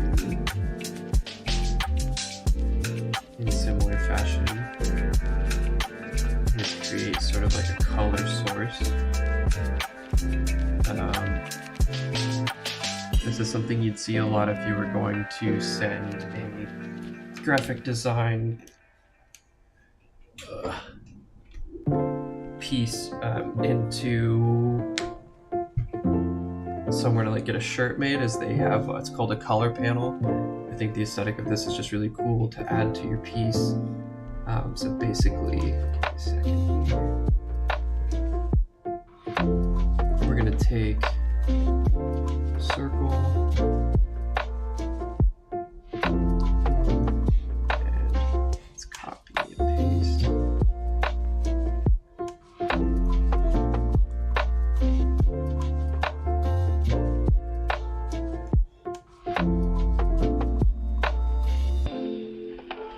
Good.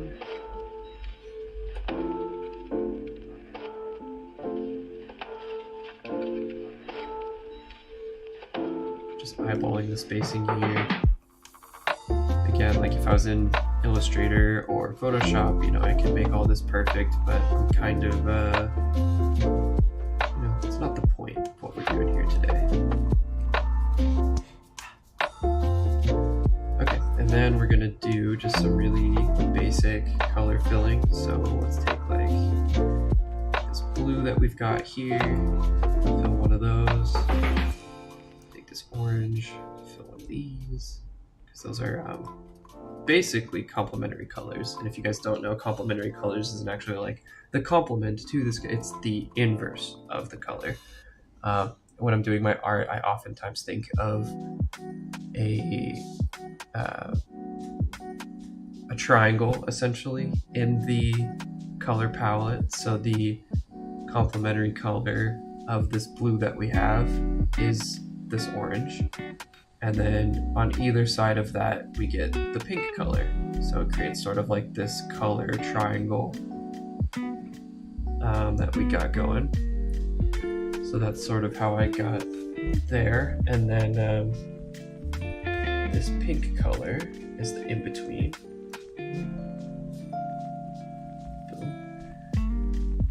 And then for the last color, let's see what else we got here.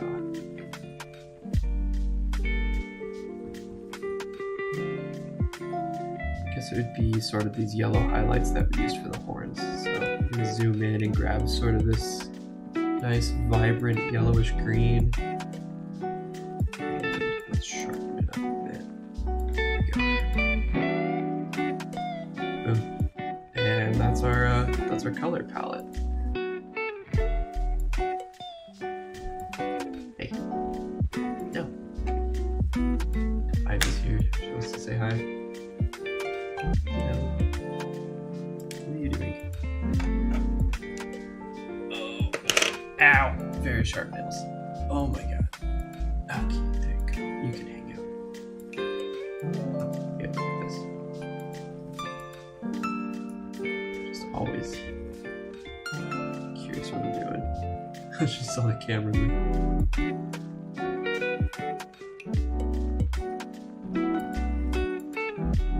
Yeah, who cares about the face cam? Let's do the cat cam. Okay.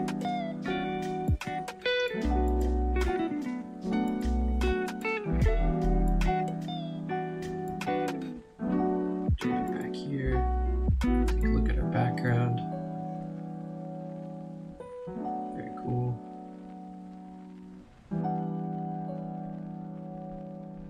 I'm going to shrink this down just a tiny bit. Doesn't need to be that big.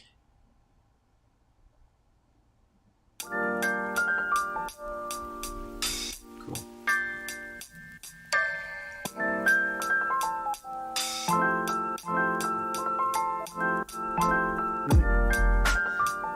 Alright. And now some things I want to do. Just kind of spitballing at this point, adding in little details as I want to go into them.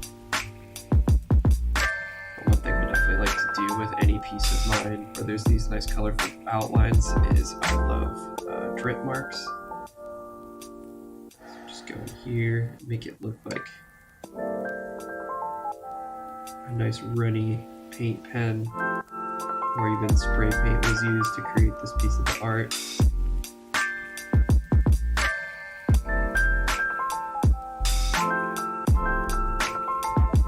There's a bunch of different ways to do drips. If you want it to look like paint, in my opinion,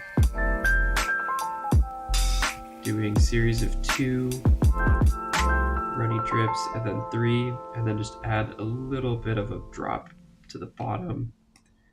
You can come in here, sharpen up that light a little bit.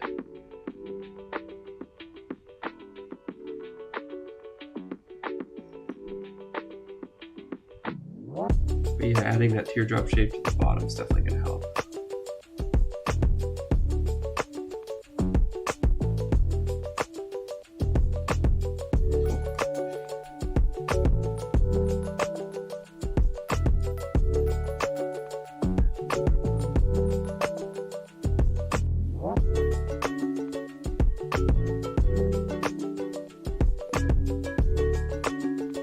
Very cuddly kitty today.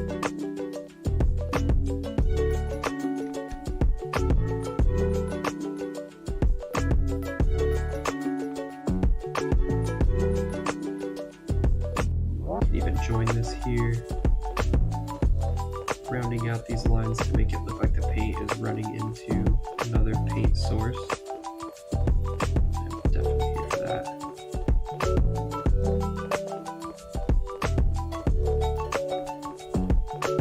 Oh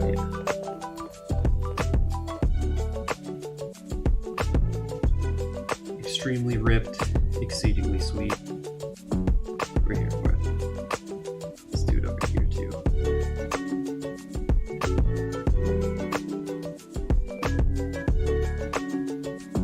What kind of color is this?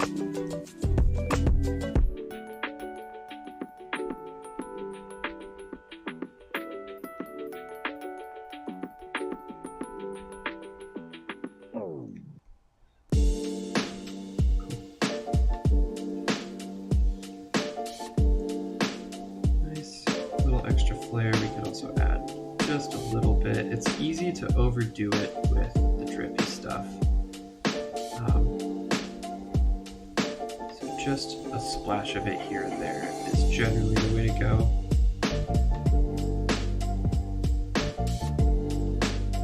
Otherwise, it starts to just sort of aesthetically crowd all the other stuff you're trying to do. Like even that. You can add that there.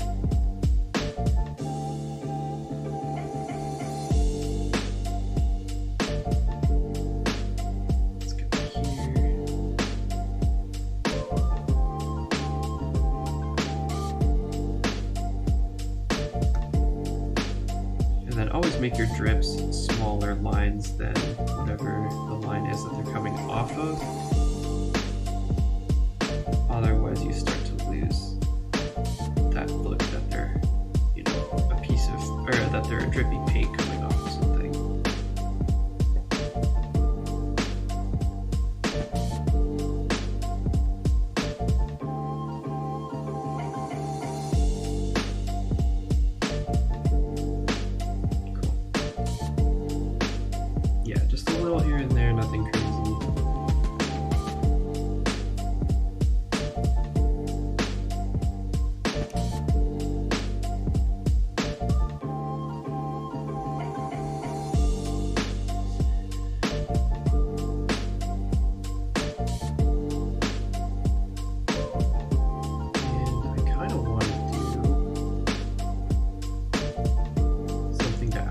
This color palette a little bit more. So let's do this.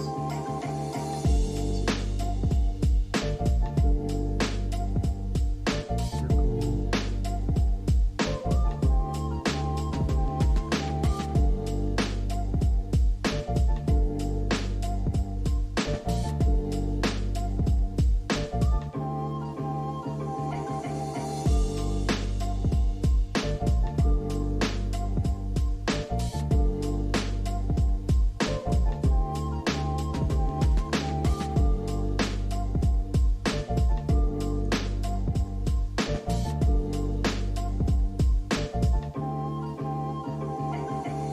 The other reason why I call this design, but it's not sort of like formal graphic design, I'm not really drawing that much.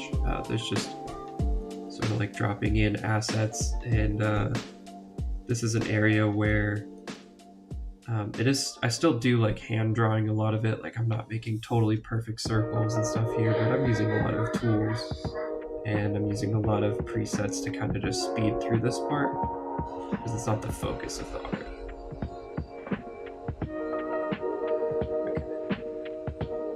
Okay. With that, I'm going to take a break real quick right here, just to grab some water, go to the bathroom and stuff. I'll be back in a second.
Okay.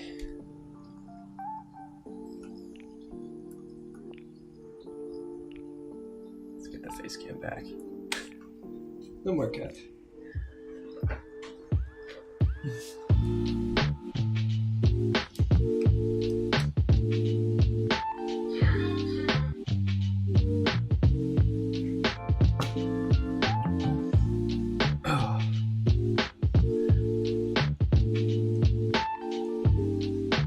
We're back.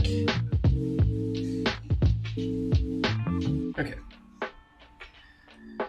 So yeah, I just wanted to add a little bit of a bigger border on that. And then similar fashion to what we did before. Let's go ahead. And make it white.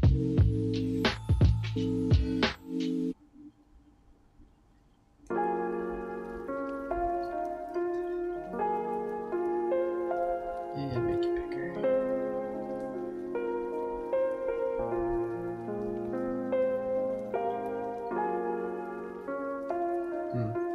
I actually need to go in and make another circle here.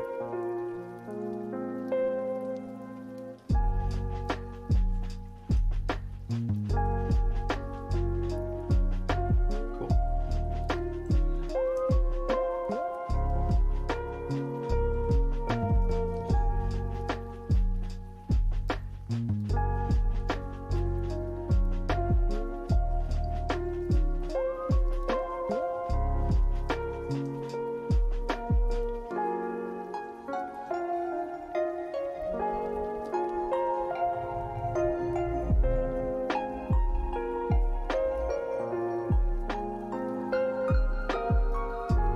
Nice. Okay, that just helps it pop a little more. Start collapsing these layers down a little bit. Cool. And then let's do some more simple stuff. So I think this is something I really like to do, is take a normal thing like a color palette where it would be something that normally shows up in design, but then add extra little flares to it to really make it sort of my own and make it pop in a way that I don't usually see other, traditional design methods doing. So I'm gonna come in here. I'm just gonna add some symbols. Oops, what? There. So touchy, Actually, we can even encroach into that white space a little bit. Yeah.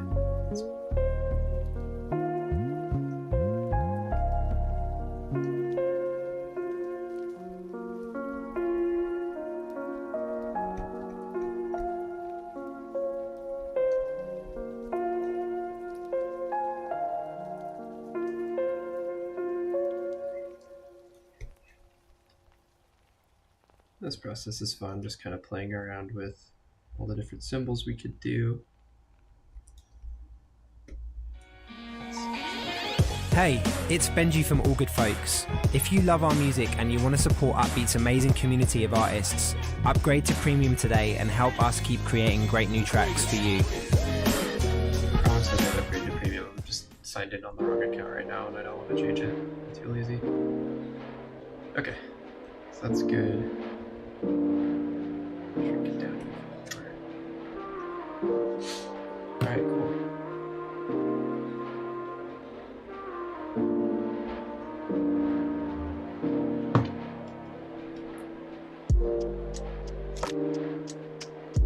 Alright, so we've got the little design pieces. Probably add a couple more here. And then we'll go ahead and go in and make a cool little post. We'll probably finish up for today. A little bit of a shorter stream just because had a late start, but that's okay.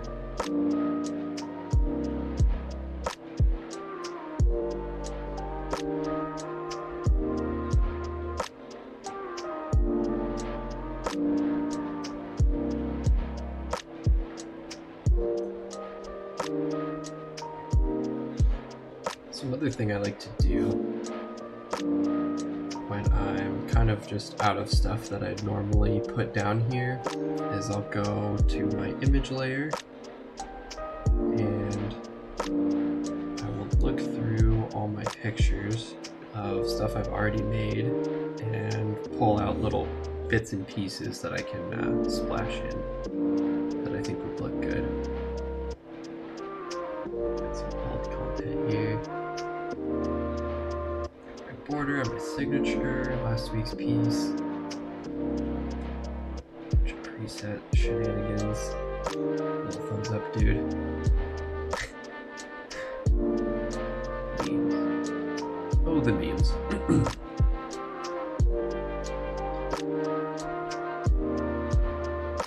So yeah, for example, let's take this little bar of stuff here. I can take this in, add it over here, and then instead of doing the white and red, I can come in, snag the pink color we've been using, take this up. Oh no. Yep. Turn all the reds into pink.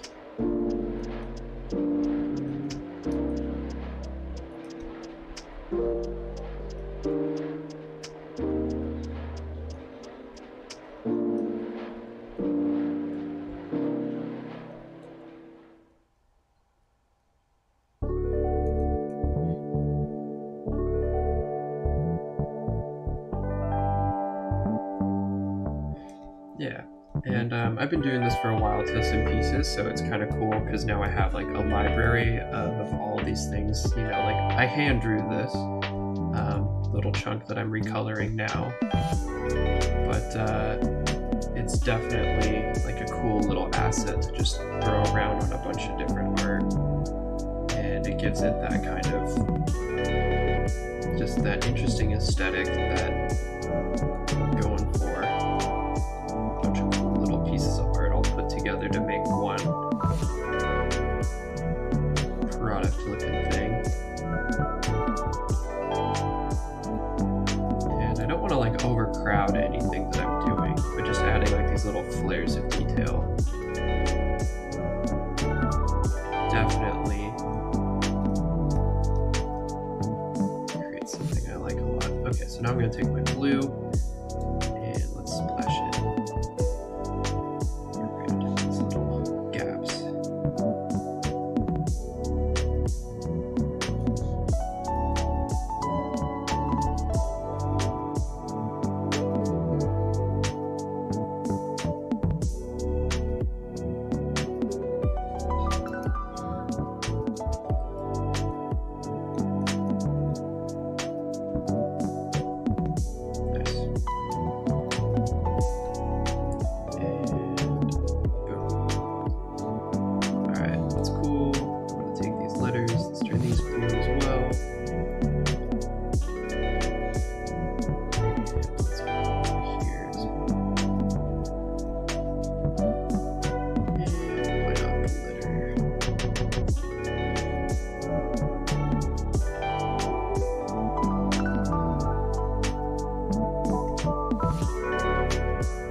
Chunk from this part. It's just here.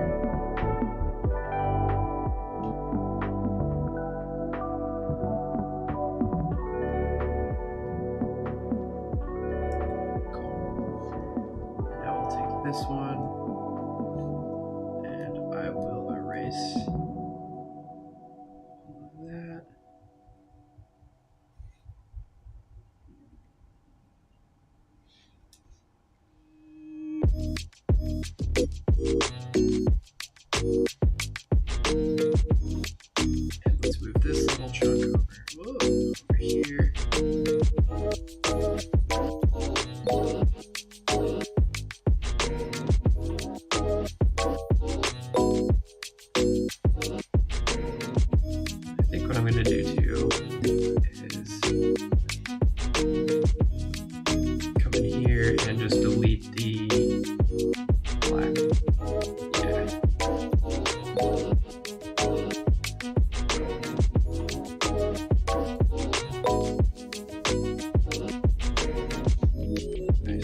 Let's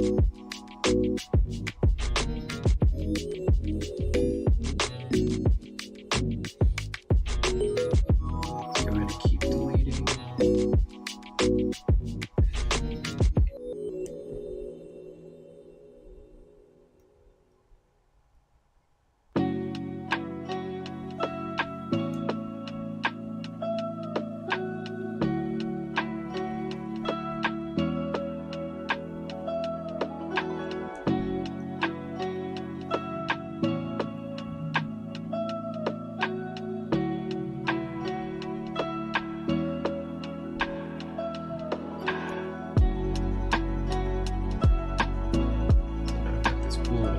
Lettering stuff.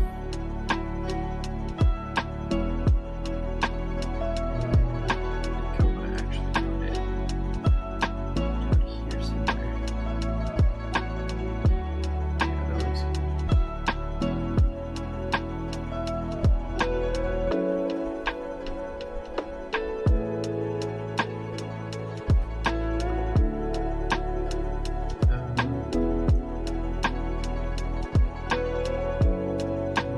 Background layer, and I'm just going to underline it. A bit of black to help it stand out.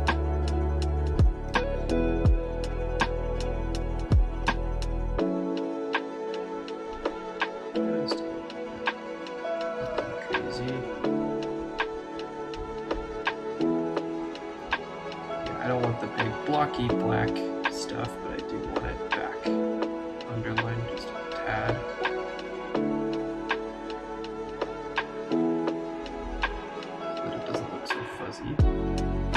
And this does say DeathCandy, but I like the distortion that happens when I've copied and pasted it and erased it, you know, over and over and over again.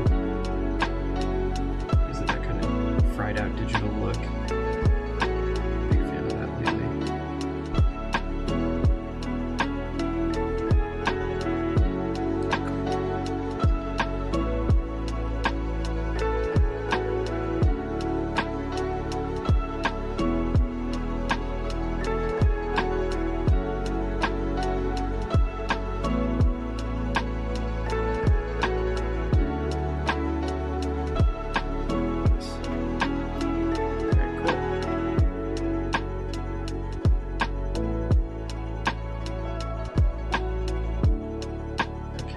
Something long and narrow to go along the bottom here. So I'm going to go back to my image layers and I'm going to shop around a bit.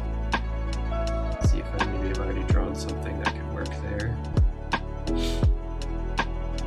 Barcode wouldn't be a bad idea.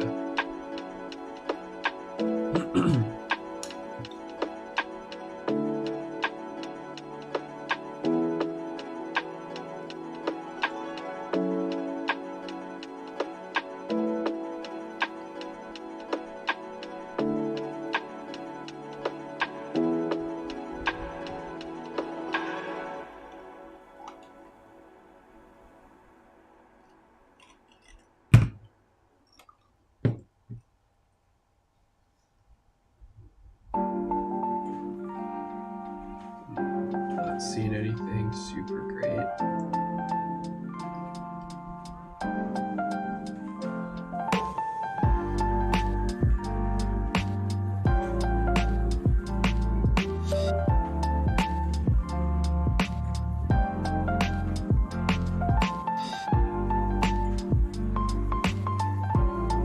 This could be good, actually.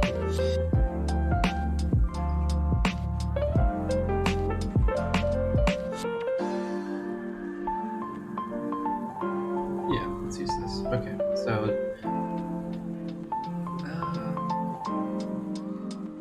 no, I don't think it's worth it actually.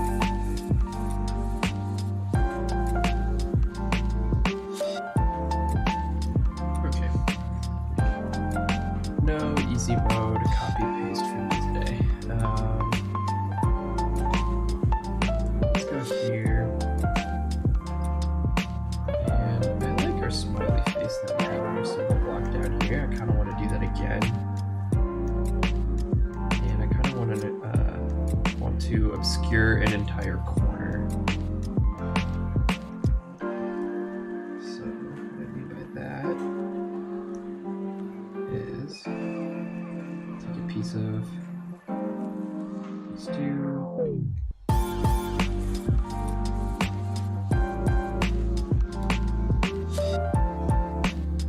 This duplicate.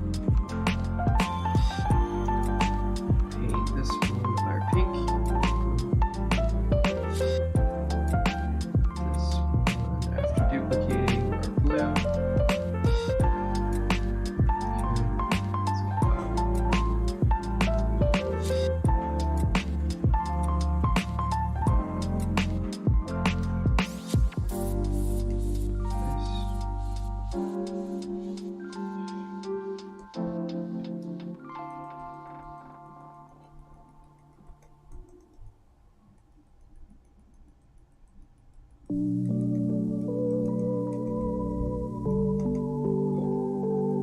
So now we got that.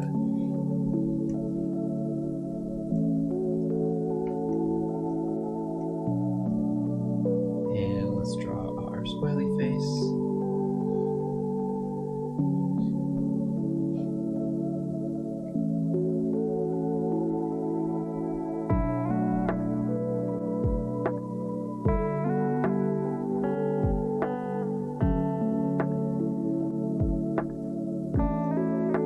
I want it to actually be slightly off center.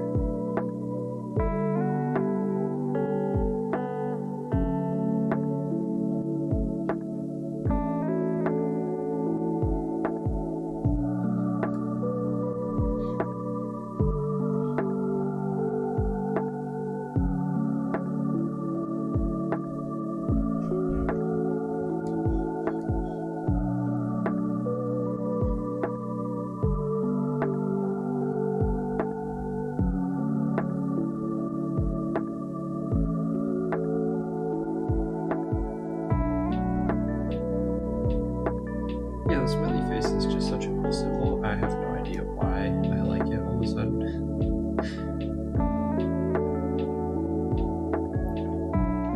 It's just like really picked up again. I'm seeing it everywhere.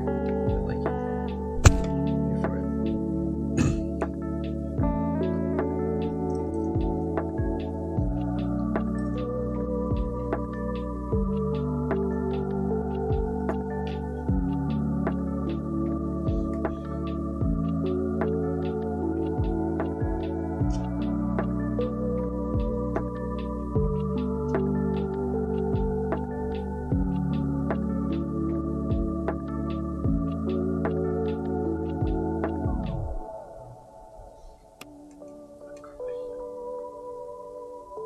There we go.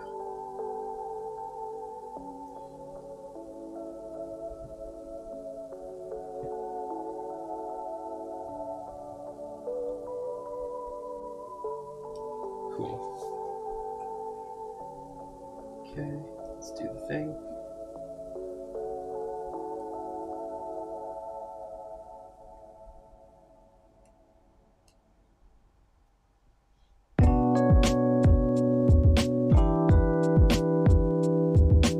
Nice.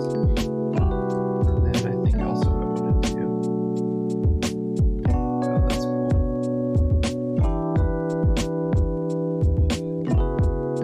That's where the two overlap. I'm just gonna make it white. I could do this cool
Yep, I think I was right. I think I just wanted white. It's not high enough contrast to really work. It was a cool idea, but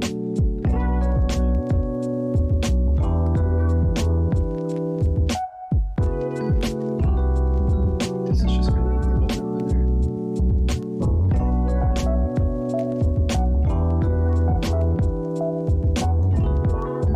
Especially for where it's going to be located on the piece in the corner. I don't want it to be like, I don't want to set a whole new sort of rule in place that the piece would kind of have to follow, or I'd have to figure out where else to put it if it's going to be so peripheral to what we've already done so far. I think when you're balancing your design decisions out, you do want to think of like, what is the eye going towards first, and what is sort of going to be in the periphery that helps fill in the context or give it some more of that, background aesthetic, supporting aesthetic kind of stuff. Like the main thing is definitely going to be, the goblin dudes, so this isn't the most important.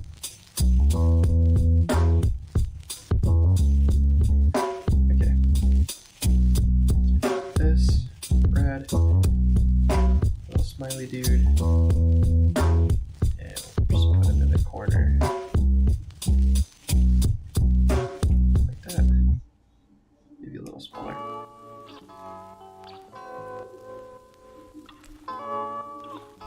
Sweet.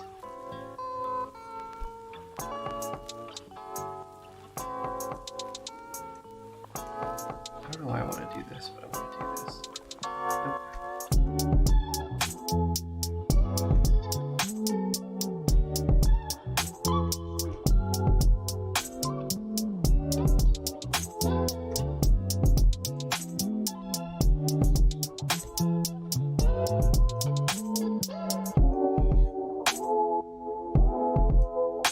That's kind of cool. We already kind of have a lot of this like vertical stack thing going on, so probably won't do it.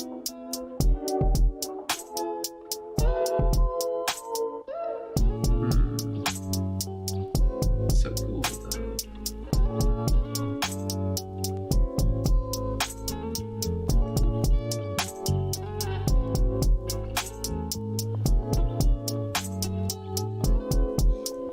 Guess I could go do that here.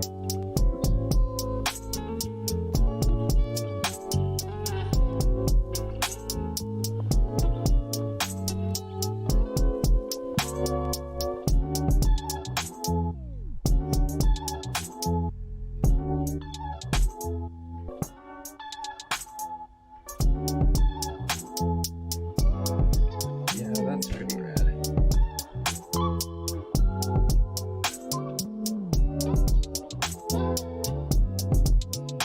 Then let's put this maybe up here. Kinda.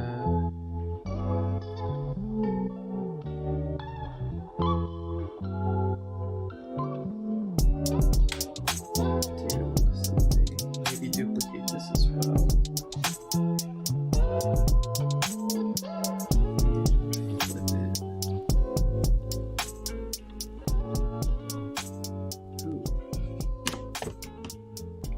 That's cool.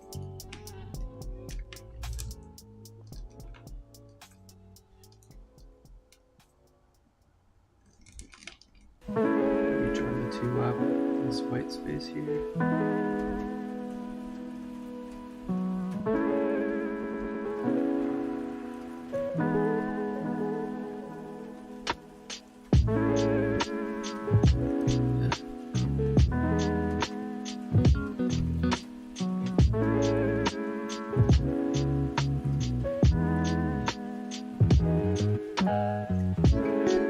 Nice. Yeah, I like that.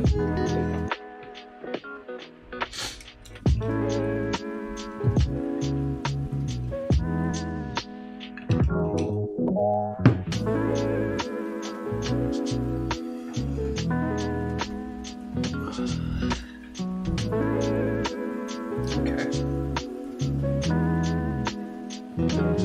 think we're coming up on done here. I don't really want to add too much else at the risk of making it way too busy.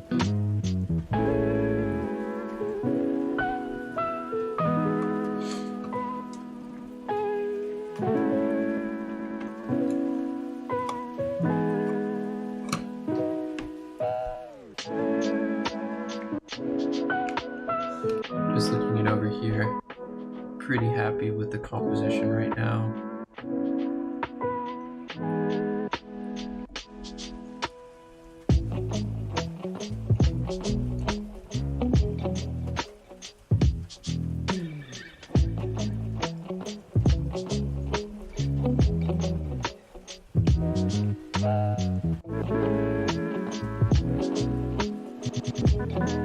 Could definitely use something in this space right in here.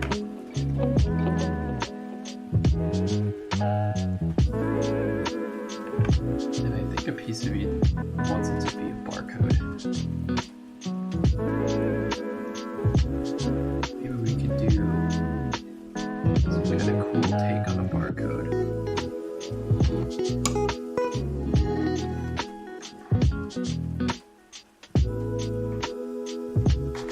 Sketchy cat noises.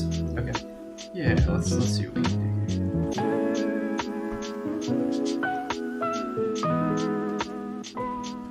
Edit this.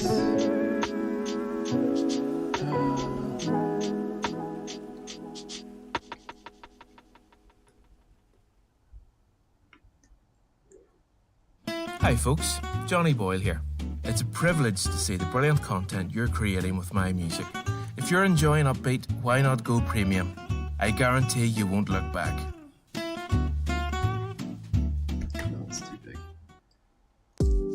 Like, yeah, it's good. Then we'll take our line tool and our smaller boy.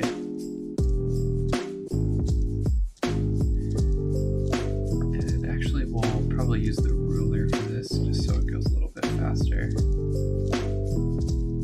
The line tool is really good when you only have to make a couple of lines because you can keep them relatively straight, but when you're putting a bunch of lines right next to each other, the ruler tool definitely helps. There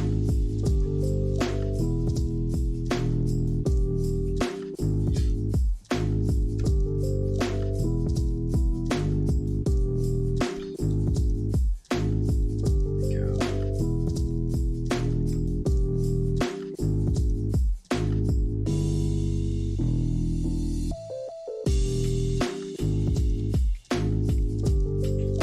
Basically just spamming a bunch of lines next to each other, nothing crazy.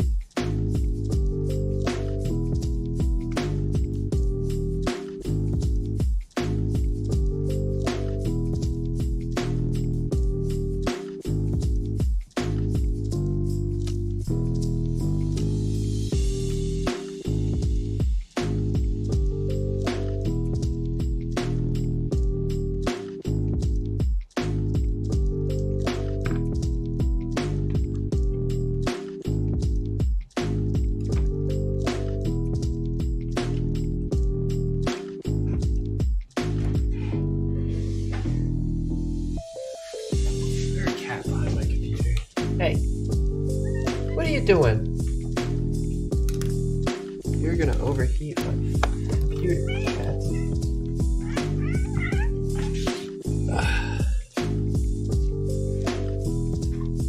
Just pulling cats out of my computer. Always good.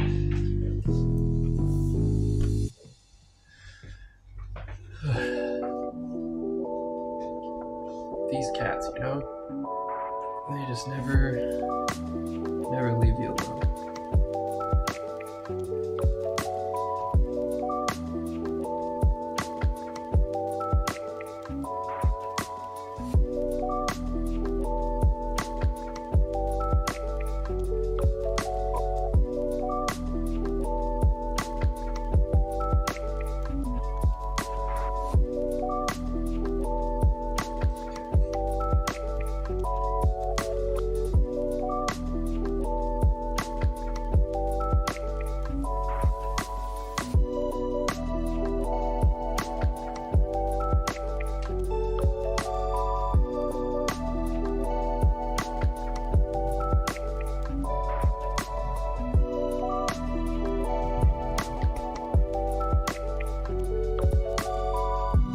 Okay. Not too bad. I'm gonna go in and just fill some of these blocks in. It'd be funny to get like a barcode scanner and see if this actually scans up as anything in like the Walmart registry or something.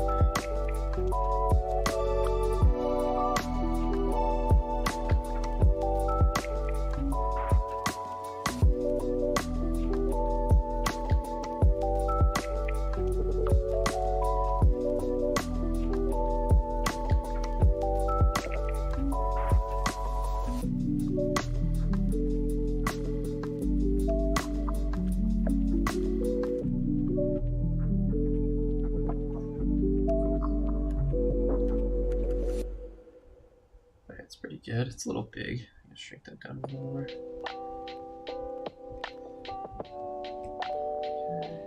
Okay. And get rid of this little hanging dangler. Dangy hangler.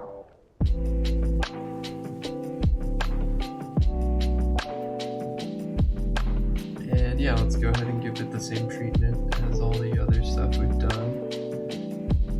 Duplicate, paint it pink. Duplicate, paint it blue. Nice. So this guy down.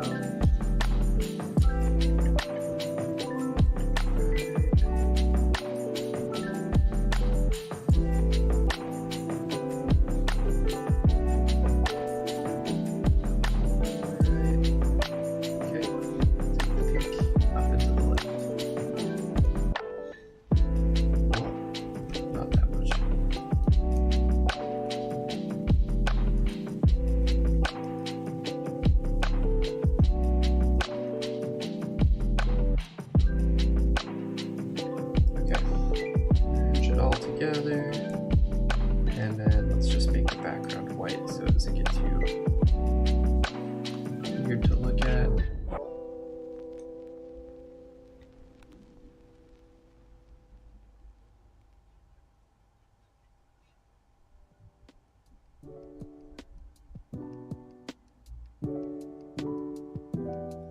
Nice. Barcode. I don't know. Just a little extra texture in the piece.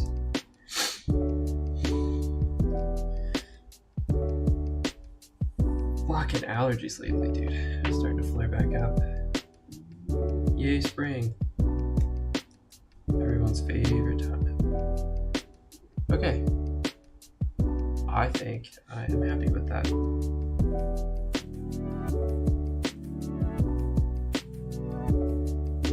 Alright.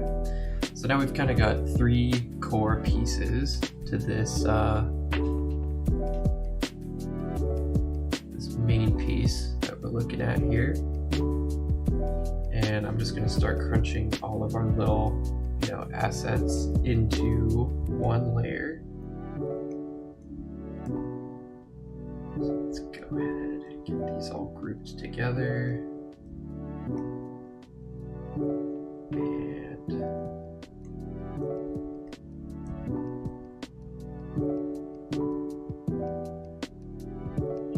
this is an actual layer, so we can delete that.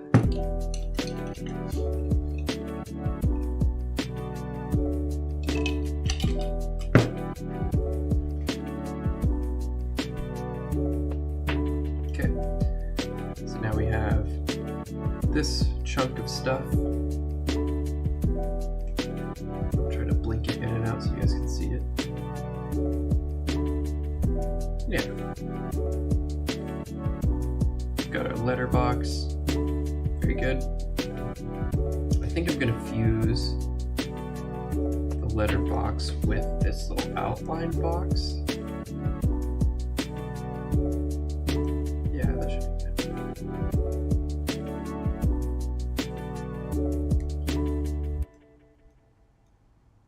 Cool. And then we've got our main sort of focal point of the piece and our background. Okay. So the order we want this to go in. We've got a picture of our background already, but let's just take another one now that we've done all these changes to it. So we'll hide everything that is in the background.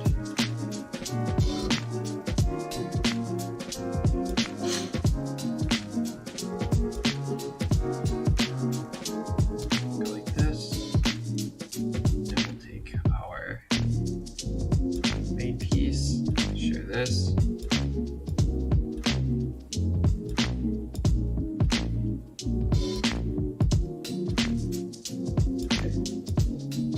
This piece that goes on top,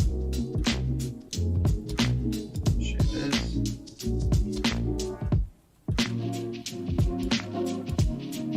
and on stream I'm just going to do like kind of the quick and dirty mobile version just because I'm working off my laptop, but there's a way to do this in Illustrator. I'm learning how to do it in a bunch of other ways digitally. But right now, this is what I've been doing because I can do it remotely, not always at home when I'm creating like this. So I've tried to go as far as I can with just the mobile version of a lot of these editing tools and creative, stuff to make reels and Instagram stuff, TikToks. So yeah, let's go ahead, hop in the video loop here, which is my go-to thing. Let's see for a second. That was going to be some like nudity or some shit. Let's add it there.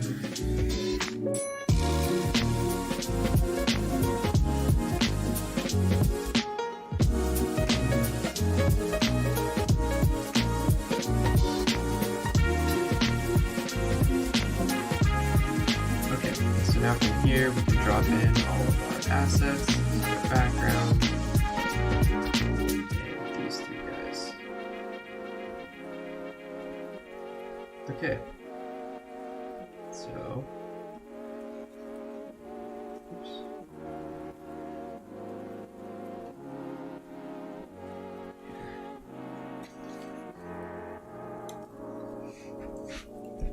Is there a way to...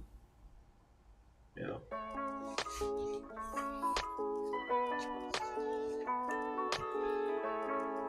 Hold on. Let me see.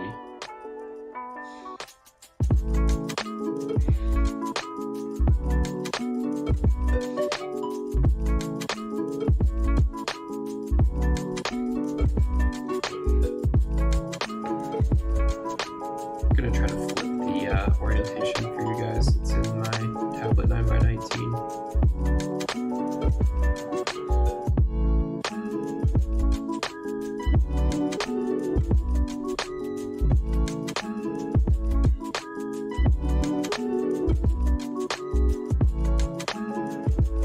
Pretty sure there's a way to do it, but I don't know where it is. So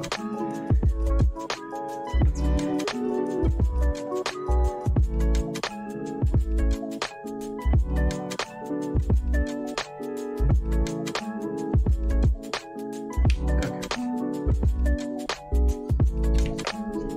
We'll just do it like this, and then I capture the window just a bit bigger.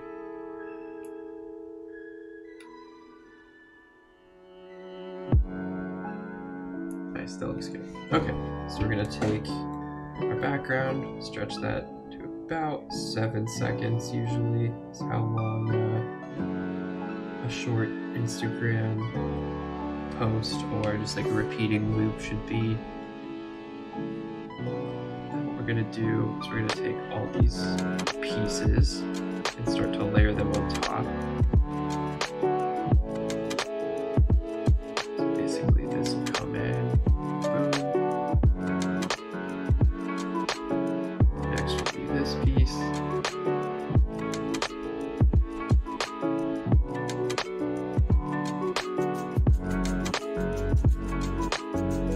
And lastly will be our design stuff.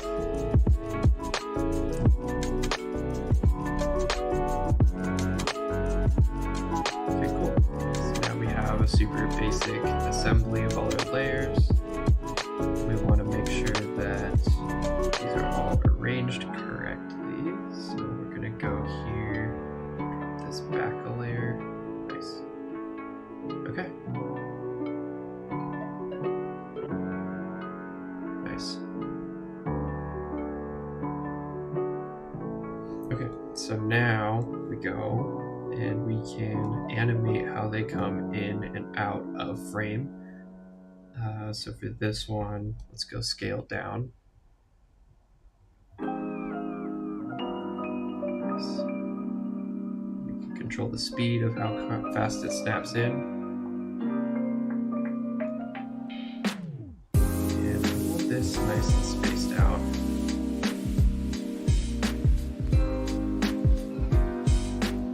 About a second to a second and a half between each of the layers coming in. So that'll pop in. Almost as soon as that's done landing, there's just a quick couple frames before this next part. Pop in. I think scaling up from behind. Yeah, that looks good. So down, up. Even make that a little shorter. Cool. And then let's see what happens if this.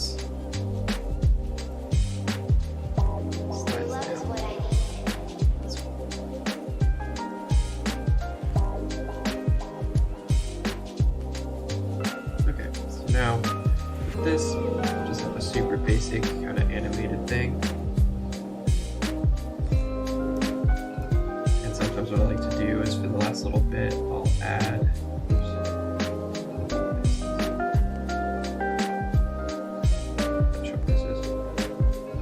I'll add an effect. I've done the RGB effect, which, I mean, this is already so RGB affected out that I'm not really huge into this. Your love is what I need. Sometimes I pixelate, so map that here, and use that as sort of like a transition outwards, so we can animate it out to fade out.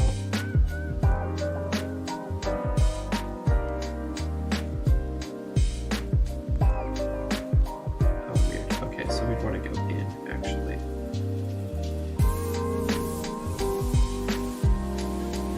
Rid of the out.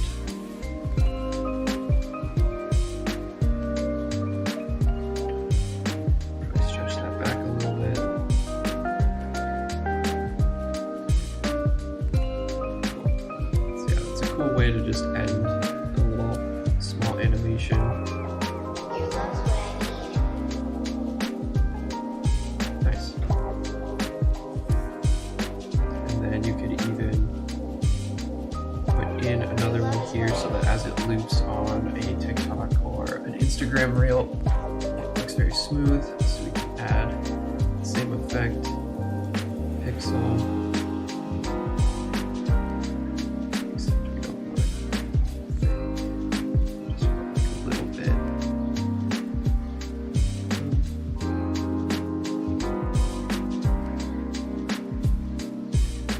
And for this one, we want it to fade out.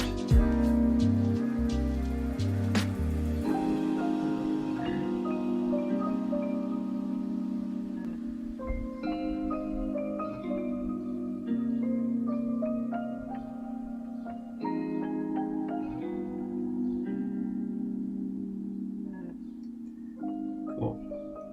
The other thing we can do too is give this an overall animation.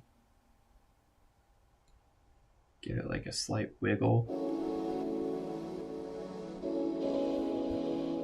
Yeah, that's kind of cool.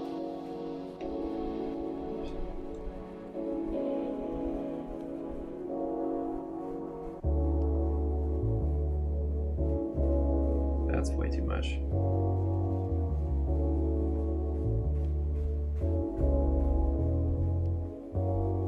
Still a lot. Just a little bit of gentle movement goes a long way. And I kind of want to stretch this out for a bit longer to maybe let some more of these pieces move a little bit.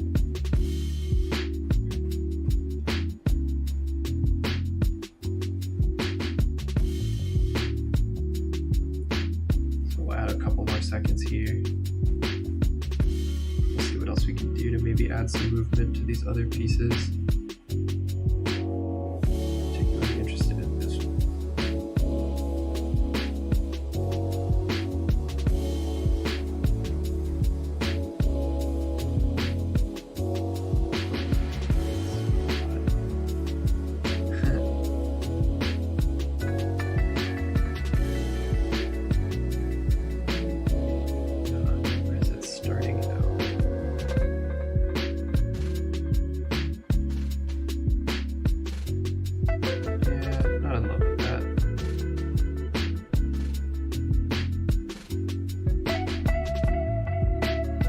having the heads kind of oscillate a little bit looks good, but yeah, that animation on the background, I'm good on that.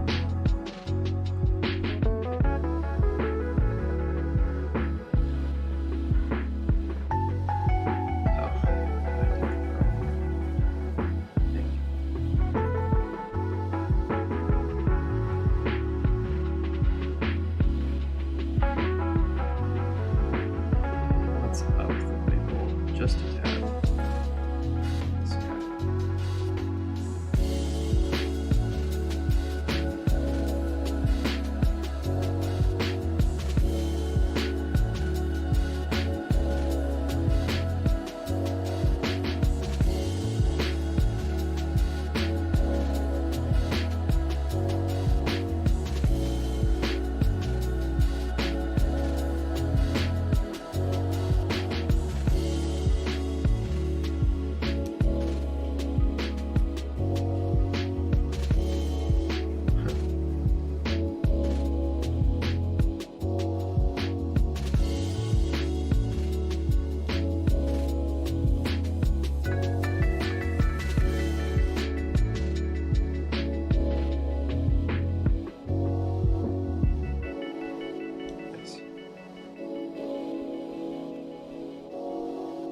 Alright, cool.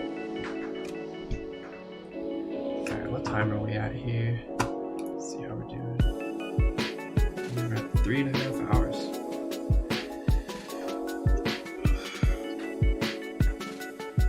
That's a pretty good stream, if I say so myself.